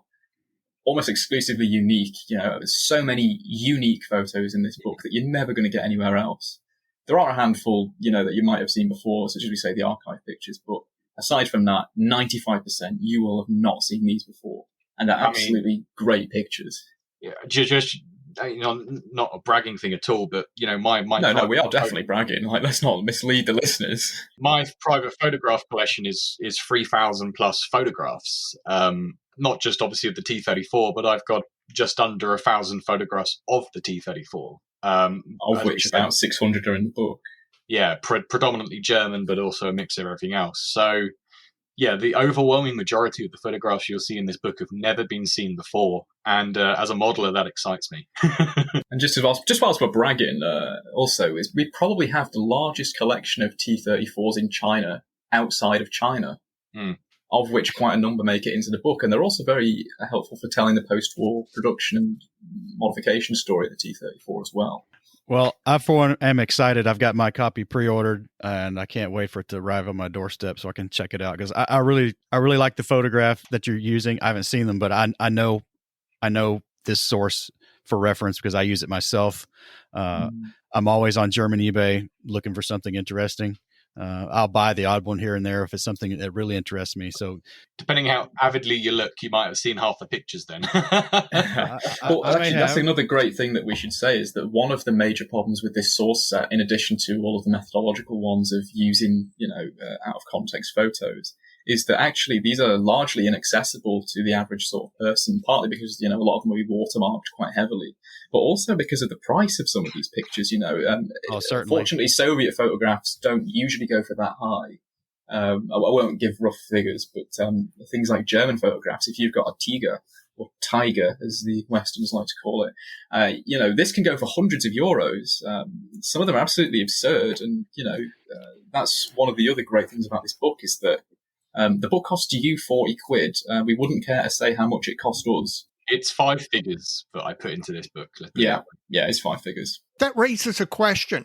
You've got all these photographs that have never been seen before, most of which have never been seen before. Did you acquire most of them from eBay? Did you acquire them directly from, say, the children or grandchildren of the photographer? How do you go about digging those type of things out? I've always sort of seen it as my little trade secret, but, well, you said it, eBay. Yeah, I mean, not just eBay. There are other places you can get them as well. Sure. But we tend not to go to the families. Absolutely not. Mainly because we don't have access, but also because there is an ethical question here and a lot of people will sort of kind of have this idea already. Isn't it really bad that these pictures are taken out of context? And the answer is, yeah, it really is. And it is one of the big shames of this hobby, and unfortunately, that we're kind of powerless to do anything about it, apart from obviously making these pictures available to the public through books such as this. And we are generally, we change the context of them in many ways, because these pictures were taken by German photographers. This would be like one T-34 picture of an album of maybe 300. We've completely removed it from the context, and so from a historical, historian's point of view, actually it's very transformative. But you could have a very negative view on what we do, and our response to that is, well, at least we treat the subject with quite a lot of reverence, and that's one of the other things we should mention whilst we're talking about German private photographs. Whilst they can't take pictures of German war dead except for graveyards, there are an awful lot of pictures of German pictures that show Soviet war dead. Yes. And a lot of the time you will see some very grisly photographs. Those listings are usually removed. But Francis and I both have photographs showing war dead, and which were specifically taken of the war dead as well. Not just, they happen to be there. There's a very gruesome picture from the Spanish Civil War of I think it's a knocked out BA6 or possibly a Chevrolet BC. And you can see an immolated corpse is hanging out of the hatch, and there's just Germans next to it, posing, like it's a sort of tourist attraction. And so this is very, we're on very dubious ethical grounds, with these, because this is the last picture of a person at the end of the day. This is a person. One of the things we do say in the introduction of our book is, I know model makers like to talk about tanks like they're a sort of classic car. But what you have to bear in mind is that most of the photographs we have will be the graves of some people. And when you can see these war dead, it really brings home the fact that it's not just a sort of sanitized, soulless part of the war. Tanks are pretty bad. And as we were, talking about Cuba earlier, these tanks are also symbols of oppressors, not just symbols of glory, and it's not just a so-called tank that won the Second World War. It's also the tank that was the main vehicle of an oppressive force, And so, like we say with Cuba and T-34, hey, I say that 8-part composite is cool, but I wouldn't go to certain parts of Miami and go and shout that about. That's 2 states I've done now. Right. But by the same token, and yes, you're divorcing the photograph from its context in some extent, but you're also advancing knowledge, because until you look at these photographs, which unfortunately, because of the fact that there aren't exactly 100% accurate records of every change that was made to every T-34 from every factory, you are adding to historical knowledge of the vehicle. And I think now is a great time for Francis to talk about the 21st Tank Brigade's assault on Kalinin, which is the second battle in our book, because our photographs, well, his actually specifically, do a really good job of exactly what you're talking about. Yeah. I think that I completely agree with what you said as well. I think that we handle the subject with a lot of respect in the book, and I think the community as a whole does a good job at respecting what these things are. And yeah, as Will said, we've got 4 battle sections in the book, and the second one is of the 21st Tank Brigade's assault on Kalinin. It's a reasonably well-known battle in the opening days of the Battle for Moscow, and I was very lucky to find some photographs of the tanks post-combat, and using the original battle reports from some of the guys that actually fought, the Soviet tank crews who, after the battle, wrote down their experiences, I was able to positively identify a few of the tanks with the actual men that crewed them. Specifically, quite famously, White 20. It was a T-34 with a 57mm gun, and had a big White 20 painted on the hull. It was commanded by a guy called Lutkin. That's reasonably well known. However, in the book, we have photographs of a tank with a number 1 painted on the side, and using the historical documents and a little bit of Google Earth to find the actual location, we were able to positively identify that tank as belonging to Captain Mikhail Pavlov Agipov. So we were able to give some context there on, someone who died in that very tank. And we've got a photograph of it. Nothing in the photograph's particularly gruesome. It's a knocked out tank, but reading the story of how the tank got there, it gives some context to just that one vehicle. And, it doesn't take a leap of logic to then put that on all the other vehicles in the book that you see burning or destroyed as hang on. Yeah, it's a cool tank, and it's got cool features. It's got turrets, blah, blah, blah, blah, blah. But actually, someone potentially died in that vehicle. And I think that we do, through the battle segments and that sort of thing, we do a reasonably good job at trying to bring home some of the realities of war. And some of the emotion as well in these battles. I mean, you certainly in the last battle section in Korea, you really get a sense of, because Dean's actually quite a lucid storyteller. He talks about how these North Korean T-34 85s are rumbling down a street, and he's got really, as he says, nervous bazooka gunners, although actually I think he's probably added nervous in there to disguise the fact that the bazookas are very inaccurate. But he talks about, these bazooka gunners trying to shoot the T-34s and, they miss. And then he whips out his pistol and just starts plinking at the armor of the T-34 in absolute frustration at the fact that he can't do anything about this armor. And so I think, the real Private Ryan moment. it really is, and that's the emotion of these vehicles as well. It's not the intention of the book, but I think we as a reader, you should certainly be able to capture a little bit of that.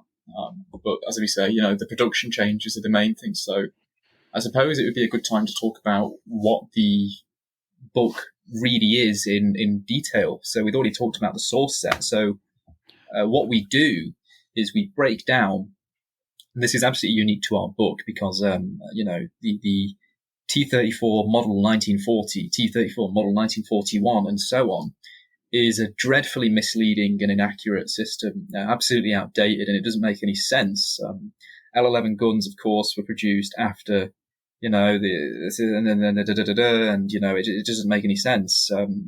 Hexagonal turrets came in December 1941, so they're not model 1942, and so on. So we break down, I think we had about 75 individual new designations that we've come up with, and we'll say T-34 brackets, and we'll give the factory number or the designation. So STZ obviously didn't have the number. And then we'll say either using technical features or maybe say initial, early, late, or a combination of the two. And this is, the technical features is especially important for the really early stuff from 183. We break this down and say, okay, look, here's a much better way of looking at T-34, because one of the I don't want to badmouth them again, but Fleischer's book, I've got my annotated copy here with about a stack of at least 3 dozen sticky notes in here of just problems I have with the designation system. And if you don't believe us as people who have a best interest in, promoting our book over others, Dan Egan's a very well-known figure in the T-34 interest group. His review of it was... in summary, the book has numerous major errors and poor photographic reproduction. And I think the problem with the errors is, above all, is the fact that the designation system of model and year doesn't really tell the story. And anyone who wants to know about the T-34, or in his case, talk about the T-34's production, has to break it down into production batches. And that's exactly what we've done. Well, to add to that, in our methodology at the very beginning of the book, we state very clearly that in official Soviet sources, there are only 3 names for T-34s. That's T-34, any T-34 with a 76mm gun. Of both kinds, by the way, the L11 or the F-34. Yep. T-34-85 with a hyphen. Again, not a slash. All T-34-85s come under that. And the last one, the rarest one, is T-34 with 57mm gun. So when we came up with this naming system, we made it very clear in our methodology that all of these tanks will fall into these categories. And when we give the name of the vehicle, we have T-34 if it's a T-34, or T-34-85 if it's that. And then in brackets, the sort of name that we had given it. This was done to make it abundantly clear that it's not what the Soviets called them, it's what we're calling them. And in our methodology in the book, it's very clearly stated that the reason we did this is T-34, T-34-85 is far too generic. And T-34 model 1940, 1941, as Will said, just doesn't make the cut. It's a frankly awful way of categorizing your tanks. So what we've done, I think, it's very bold. I'm not gonna sit here and say that everyone's gonna like what we've done, but I think it's the first major attempt in a publication to solidly have a go at cracking the nut of how do you name these tanks. Because it's not easy. It's really not easy. I think if you're a rivet counter like me, these names will make a lot of sense. And I hope that when you read the book and you read about these production changes, you'll see why we've named these vehicles as they are. And, the emphasis on the names is the factory, as Will said. So, I mean, I've got the book up on my screen as we're talking.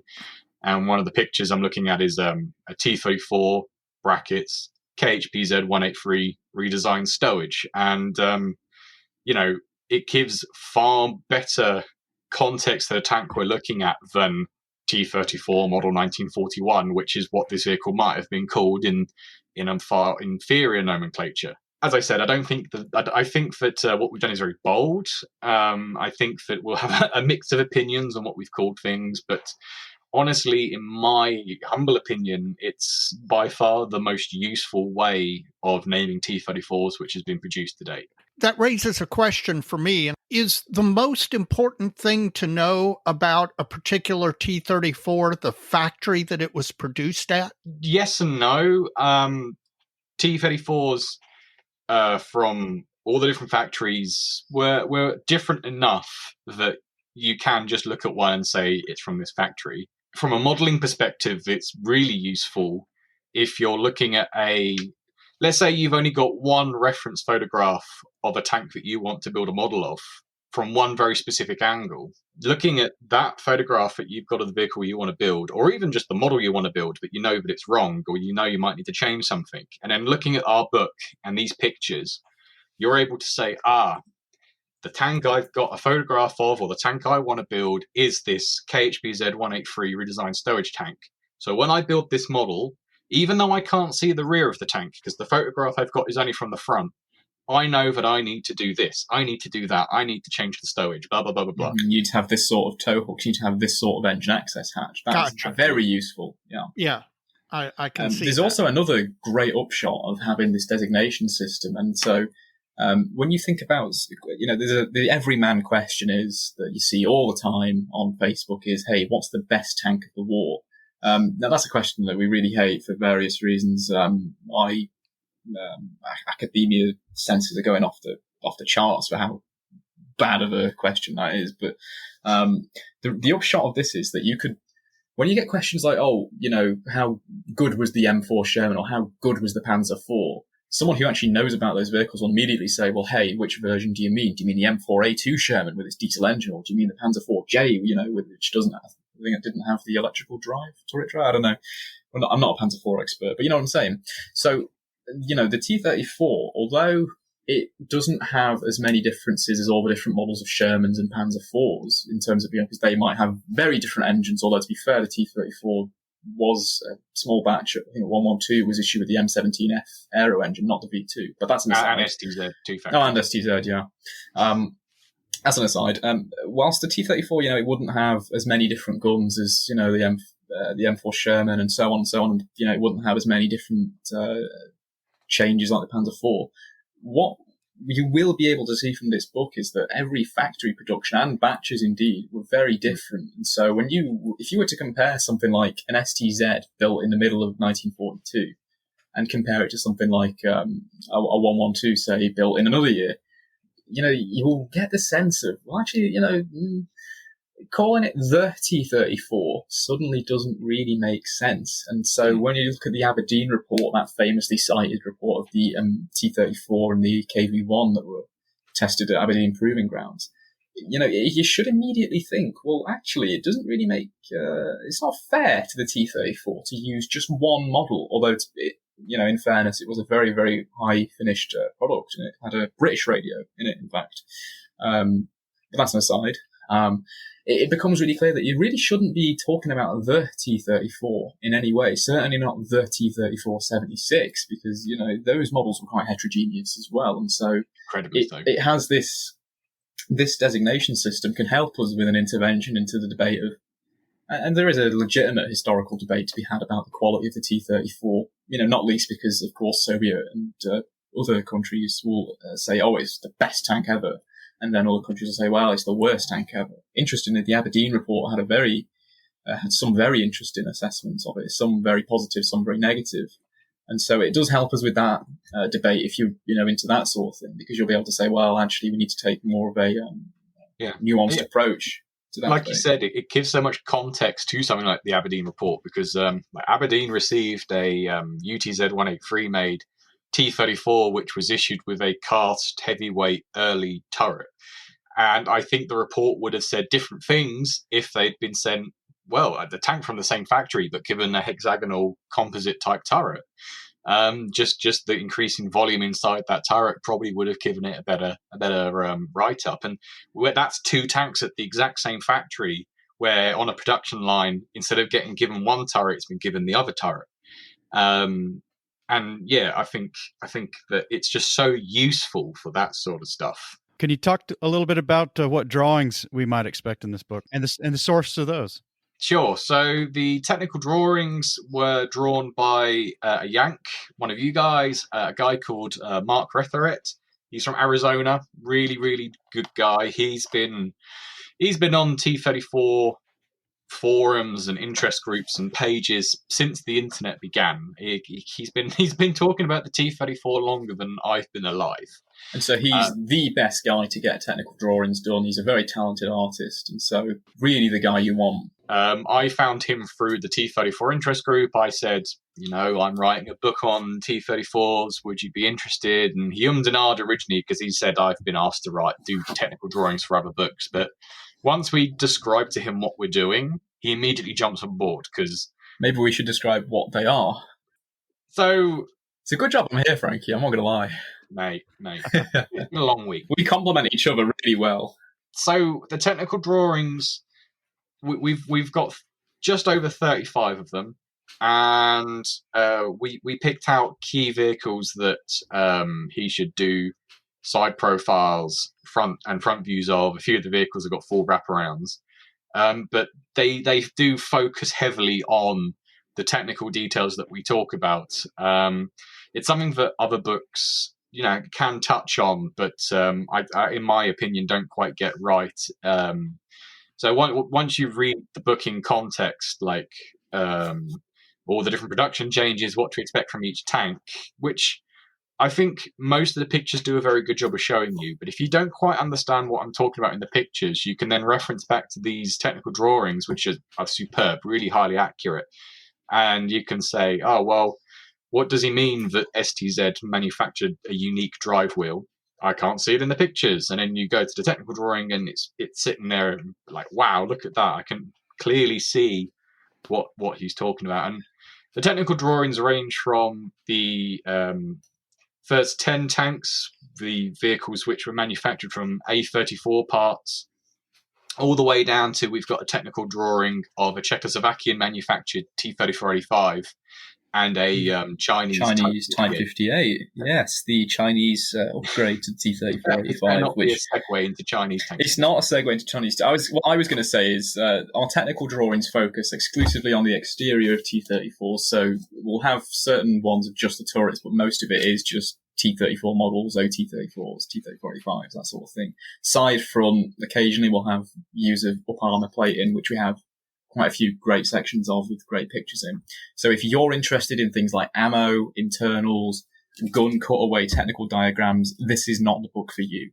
And our one reprieving thing of Fleischer's T-34 book is that it does have these, although they are taken mostly from the original sort of prototype diagrams and so on.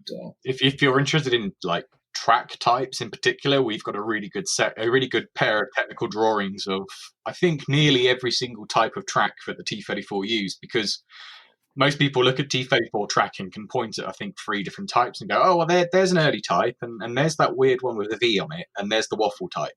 But actually there's about 21, 22 different types of T-34 track that were issued during the war, and we've got some really nice technical drawings of those. So if you want cutaway photos, you should look at the Zaloga books. We do talk about the internals of, I think, several different T-34s. We have 3 sections where we talk about what's inside the T-34, because of course we've crewed T-34-85s.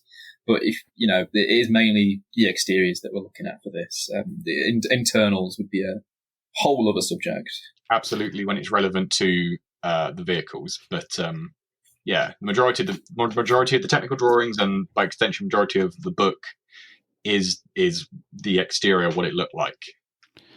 All right. Well, we're getting a little long here, and I want to talk about the crewing of the T-34. But on the topic of the book, in closing, I'm going to rephrase what I had on the outline. Do you guys feel that your personal goals for this book have been met? Smashed. Absolutely exceeded. We had no idea that we were going to write 560 pages in the outset. We had no idea that we were going to cover every single linear variant and post-war, Czechoslovak, Polish, and Chinese stuff. And so it's just, we just wrote and wrote and wrote, and it grew, and we realised actually we've got the if we do say so, and yeah, we do say so, the most comprehensive T-34 production book ever, the most accurate one ever. And I think if there's 7 things that really go for it, it's the longest book. It's longer than Mythical Weapon.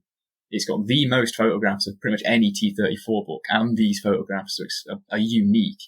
It's the most detailed and wide-ranging one, which even goes into post-war production modification. So the Chinese stuff is, you'll only find that on My Tank Encyclopedia article. That is groundbreaking stuff.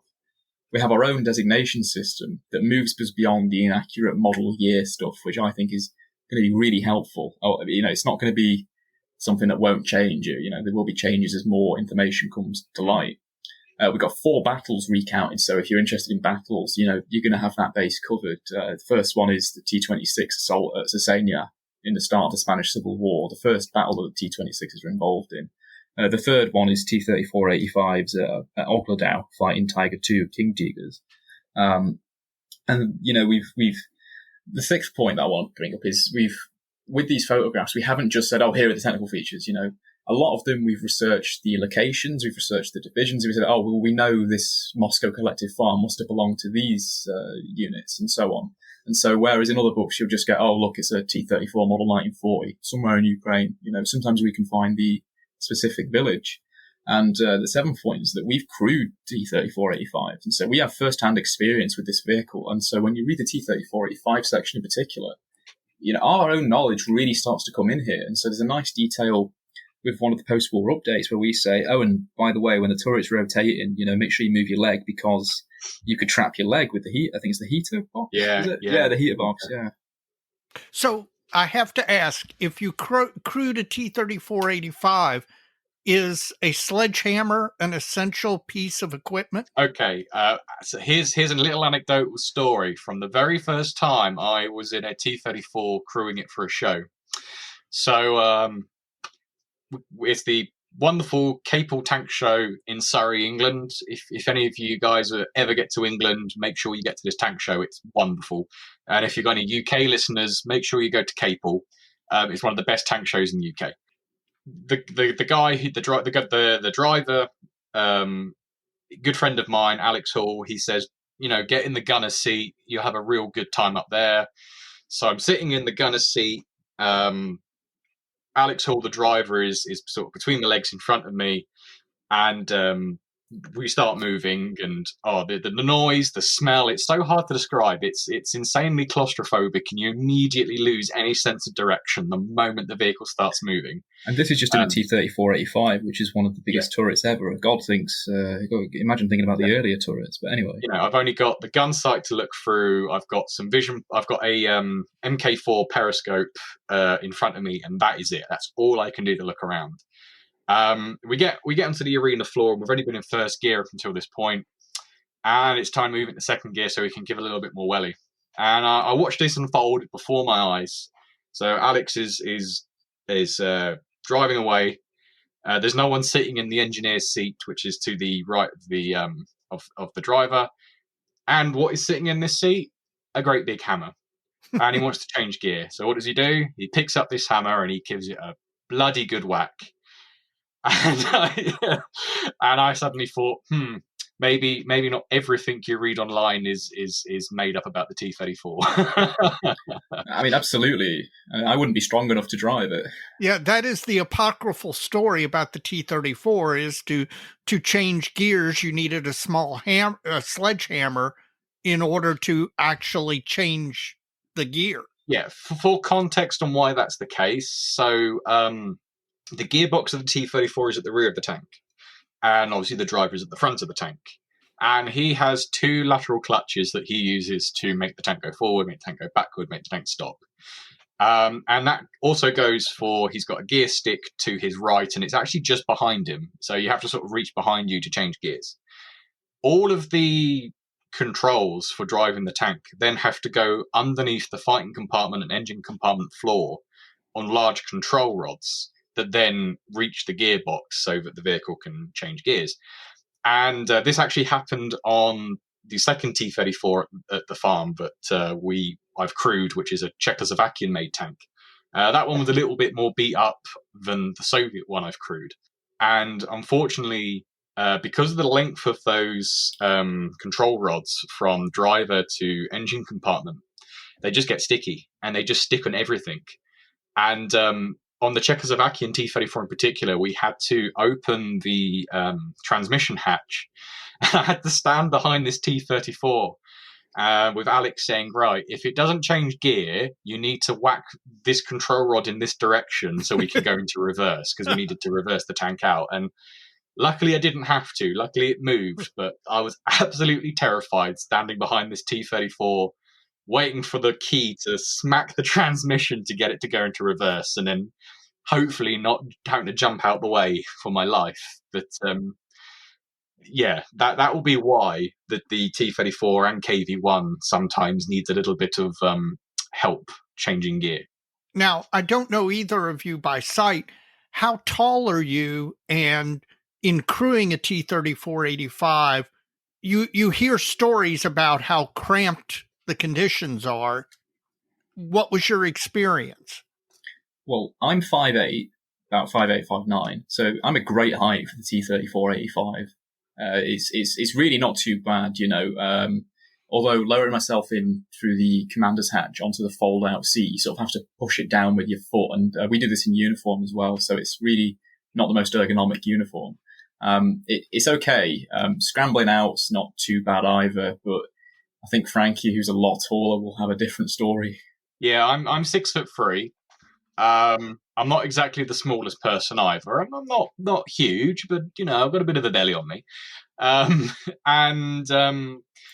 Sitting in one of those tanks with 3 other people just in the turret is incredibly claustrophobic. The last time I crewed a T-34, which was just over the summer, we did a training day with our reenactment group, and I sat in the gunner's seat, and I had a guy standing where the loader would stand, and another guy in the command cupola sitting inside with the hatch closed, as if we were in battle, just to give the guys that we were training with a sense of what it would be like to be in a loud, hot metal box. We weren't even moving; we were stationary at this point, with just the air extractor fans going off behind us. And the commander's legs he couldn't sit facing forward, which is how you're meant to sit. He had to sit sideways with his legs pinned between the shell cradle for the gun and me. I just couldn't believe. You just can't get your head around that a crew of 5 is meant to fight in this tank. And it was even worse when we got my brother in, because my brother's 6'7". And that's a whole other can of worms that were opened when we got him in the T-34. Yeah, the ergonomics, you really don't understand how bad they are. And this is a post-war, or at least one of them's early post-war perhaps, a production model which is supposed to be quite ergonomic. And so when you'll read in the book about the so-called April report, with it's meant to be the changes to some of the early T-34 production, you'll read about things such as wooden seats for the drivers, which is inconceivably uncomfortable to think about. I mean, even with this tank, I want to take out dental insurance every time the tank moves, because if I'm sat in the hatch, I'm so scared that it'll fall. And these the single piece hatch for the T-34-85 command cupola, as opposed to the 2-piece the earlier type, well, it's really heavy. And so when you read about the big single piece hatch on the earliest T-34 turrets, it must have been absurdly heavy. And I'm not the strongest guy. I mean, Frankie's a lot stronger than I am, but we even have trouble with these single-piece hatches on the T-34-85. And so what you'll get the sense of is, this tank is not ergonomic. I mean, I've ripped bits of my uniform just jumping down into the turret because, you know, I've caught the back of my Gymnasterker on a locking pin or something like that. It's not an ergonomic vehicle, and the handrails are absolutely vital for getting on the tank, because you put your firm foot onto the track, and then you jump up onto the sides, onto the side of the tank, and then you can use the handles to get towards the turret. Tanks that weren't issued with handles must have been awful getting in and out of, especially if it was wet. Impossible, I'd say. Yeah, you'd think so. And so handrails are, you might not really appreciate handrails on the tanks until you try and get in one. Mm. my experience of the T-34-85 is the one that used to be at the Patton Museum out at Fort Knox, which apparently came from the Korean War, and it was a cast turret, and it had voids in the turret that you could stick your fist in. We had the exact same experience with an almost identical T-34 that belongs to Tim Isaac, which is currently at the Cobeton Combat Collection. It's almost the exact same vehicle. It's a Krasnaya Samovo 112 manufactured T-34 with cast turret and what we've coined the T-34-85 hard edge, because the plate at the rear of the turret, the seam is hidden underneath the bustle, rather than being on the side like other factories. And I never forget, we turned up to, it was like a reenactment show at Vintage Railway, and we turned up and there's this T-34 we're crewing.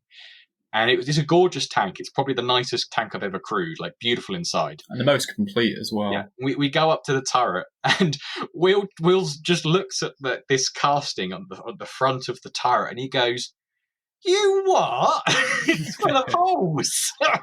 It's really bad, and you won't necessarily appreciate this from some of the technical drawings alone. And it's only when you look at them in person, really, no book can ever show you how bad the casting is. It's genuinely something else. And so when we were speaking to like other vehicle owners, people who own Chieftains or Shermans, they just look at it and they're like, "What is this? It's awful."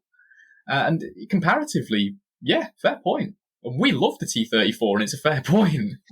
Well, the other apocryphal story out at Fort Knox was that when they brought the T-34-85 and drove it into the museum to its parking place, is they had to spread plastic tarps everywhere because it sprayed oil everywhere when it was being driven. That doesn't surprise me. I can believe that, yeah. Another anecdotal story from myself was moving the Czechoslovakian T-34, T-34-85 across the farm one day, and for whatever reason there was no pressure in the fuel lines, so I had to sit there on the back of the tank with a hand pump, essentially to start the engine just to get the fuel into the system. Before if I remember rightly, the pressure never actually got up, and I had to sit there. It wasn't a very long journey, and the tank wasn't in great condition, but I had to sit there and essentially manually pump this crap into the engine, and it was insane. They are dirty machines. Like I'd like to tell one quick Chinese T-34 story, because we haven't really talked about the Chinese T-34s. That's a damn shame. Okay. Please let me. I know we'll be quick because we're going over. So, yes, Chinese T-34s. If you look very carefully at some of the ones that are in the, I believe, now closed Beijing Tank Museum, there's an SU-100 and I believe a T-34-85. If I remember rightly, I'll have to double check that. It's in the book. It looks like there's a completely new exhaust system that's been set up for these tanks. So the original ones, the exhaust shrouds have been taken off. The holes have been welded over with a plate. And just above the engine access hatch, there are two new exhausts that sort of are flush with the roof of the engine arm section. And according to a story, and we're very clear about source problems with Chinese T-34s in the book, but according to one story, and this is because at the height of the Sino-Soviet split in 1969, they sort of ran out of or just didn't have replacement parts. And so Chinese crews were reporting carbon monoxide poisoning because exhausts were failing, and it was filling the fighting compartment with carbon monoxide and various other gases. And so what they did is they completely changed the exhaust system in this way to essentially avoid having to use replacement parts, which they didn't have because they either didn't produce them or the Soviet Union, of course, wouldn't sell them. And so, anyone who owns a T-34 or has worked with a T-34, they'll know all these little kind of things that you have to do, because if you don't have access to factories, for repairs and capital repairs, you'll have to do all these kinds of things. And I think one thing that would make for another great T-34 book in the future would be looking at what crews did, if we can interview veterans, and what kind of little weird things they did to keep these tanks running, because there'll be all kinds of stories like this. Well, I wish you guys ultimate success with this book. Like I said, I'm looking forward to my copy. How about we tell our listeners the best place to find this book and when we might expect it? Sure. So as of recording, the book has been delayed by 3 weeks. It was originally meant to come out on May 20th. It's now looking like it's going to come out sometime around June 15th to 20th. The print run has increased because pre-sales were very high, and it's a very, as we say, 560-page, 1.5 kilo book. It's a big boy. However, you should be able to get it from Amazon. It's currently available on the UK version of Amazon, the European version of Amazon. It's not currently on the US one, but as far as I'm aware, it should eventually go on the American version. Probably after it's released. Yeah, it's available from all good bookstores in the UK. It's available from Waterstones. It's available at most Militaria bookstores. I've seen adverts now posting that they're going to be selling it, so it shouldn't be a hard book to find. But if you're an American, based person, you don't want to buy it off Amazon, you can get it from Fonthill Media, our publisher. It's currently £40, which is about $56 American. That might change with the exchange rate and so on. It's a very reasonable shipping cost from Fonthill Media, if I do say so. I think it's something like $12 or $15. I couldn't possibly comment on import taxes or USPS delivering them on time because, hey, USPS, hey. So yes, Fonthill Media if you're an American reader and you don't want to buy off Amazon. That's T-34 Shock, the Soviet legend in pictures. Gentlemen, thank you for taking time to speak with us today. It's been a blast, and I'm really looking forward to your book. It's a favorite subject of mine, and hopefully I'll get my copy soon. Well, thanks for having us. It's been great. Absolutely. It's great to talk to you guys. We'd love to, be on again sometime. Well, maybe we could do that and explore some of these Chinese T-34s a bit more. They're worth exploring. Wow, Dave, I can't wait for my pre-order to get here, man. I'm really looking forward to this one. I wish them all the success with this book because I think it's going to be a great one. Well, you know what I absolutely hate about this is the fact that these guys are two pretty young guys. No kidding. In their mid-20s, and they have managed to, through this book, contribute to the fountain of knowledge that is the knowledge surrounding the T-34. They've, they're breaking new ground. They're trying to organize it in new ways. And it's one of those things like where you look at Mozart and Ben Franklin and feel a little bit inadequate about what you've accomplished in life. So I'm super jealous. Well, that goes back to the Lego Biker YouTube channel too. I mean, exactly. Got a kid younger than my kids pumping out YouTube videos on modeling. I'm sitting here trying to figure out how we're going to get Facebook Live going. See, you need to bring on a young tech. You need to get one of those unpaid interns who's young and hungry. There you go. That's a good idea. So, Mike, do you have any shout outs for the month? I've got two. We can alternate. I'll start. Well, I've got one. So okay. First shout out is to Alex, Tim, and Chris. You know who you are. Regular contributors to Plastic Model Mojo in the financial sense. Thank you guys for your regular contributions. It's going a long way to help us along. If there's anyone else out there who would like to join the ranks of Mojovia, you can do so by using the heart icon in the upper right-hand corner of our website, www.plasticmodelmojo.com. The link can also be found at the beginning and end of any show notes of any episode, but it's most readily available on the homepage to our website.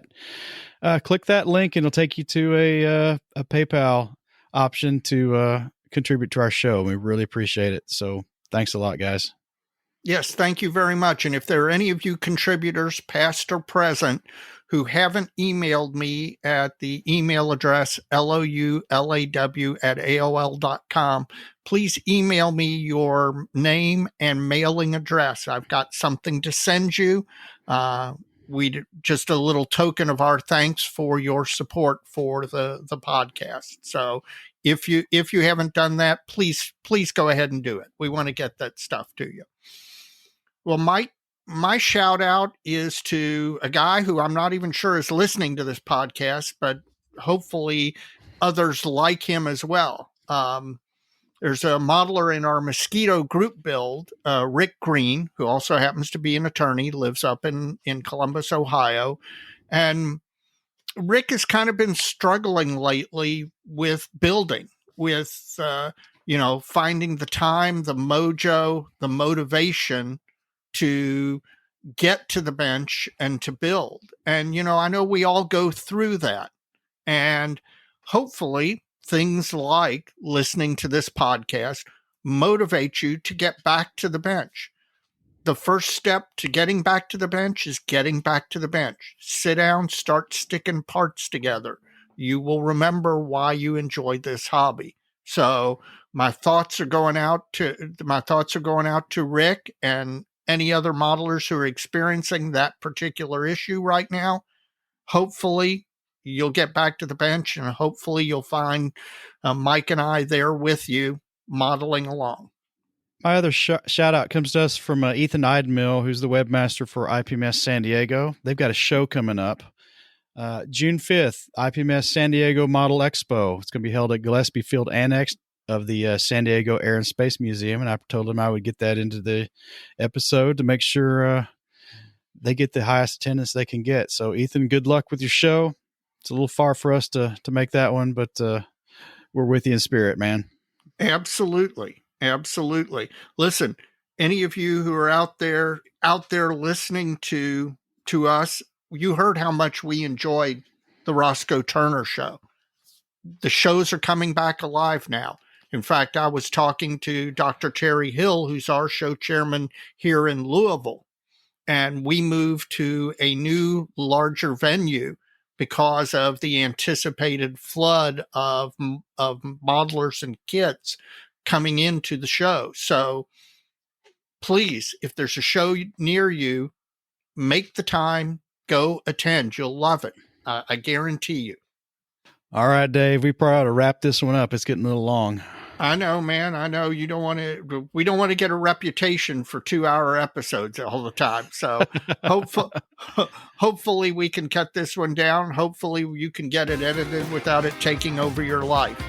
As they say, Dave, so many kits, so little time, Mike. See you soon. All right, man. Take it easy. I'll see you soon.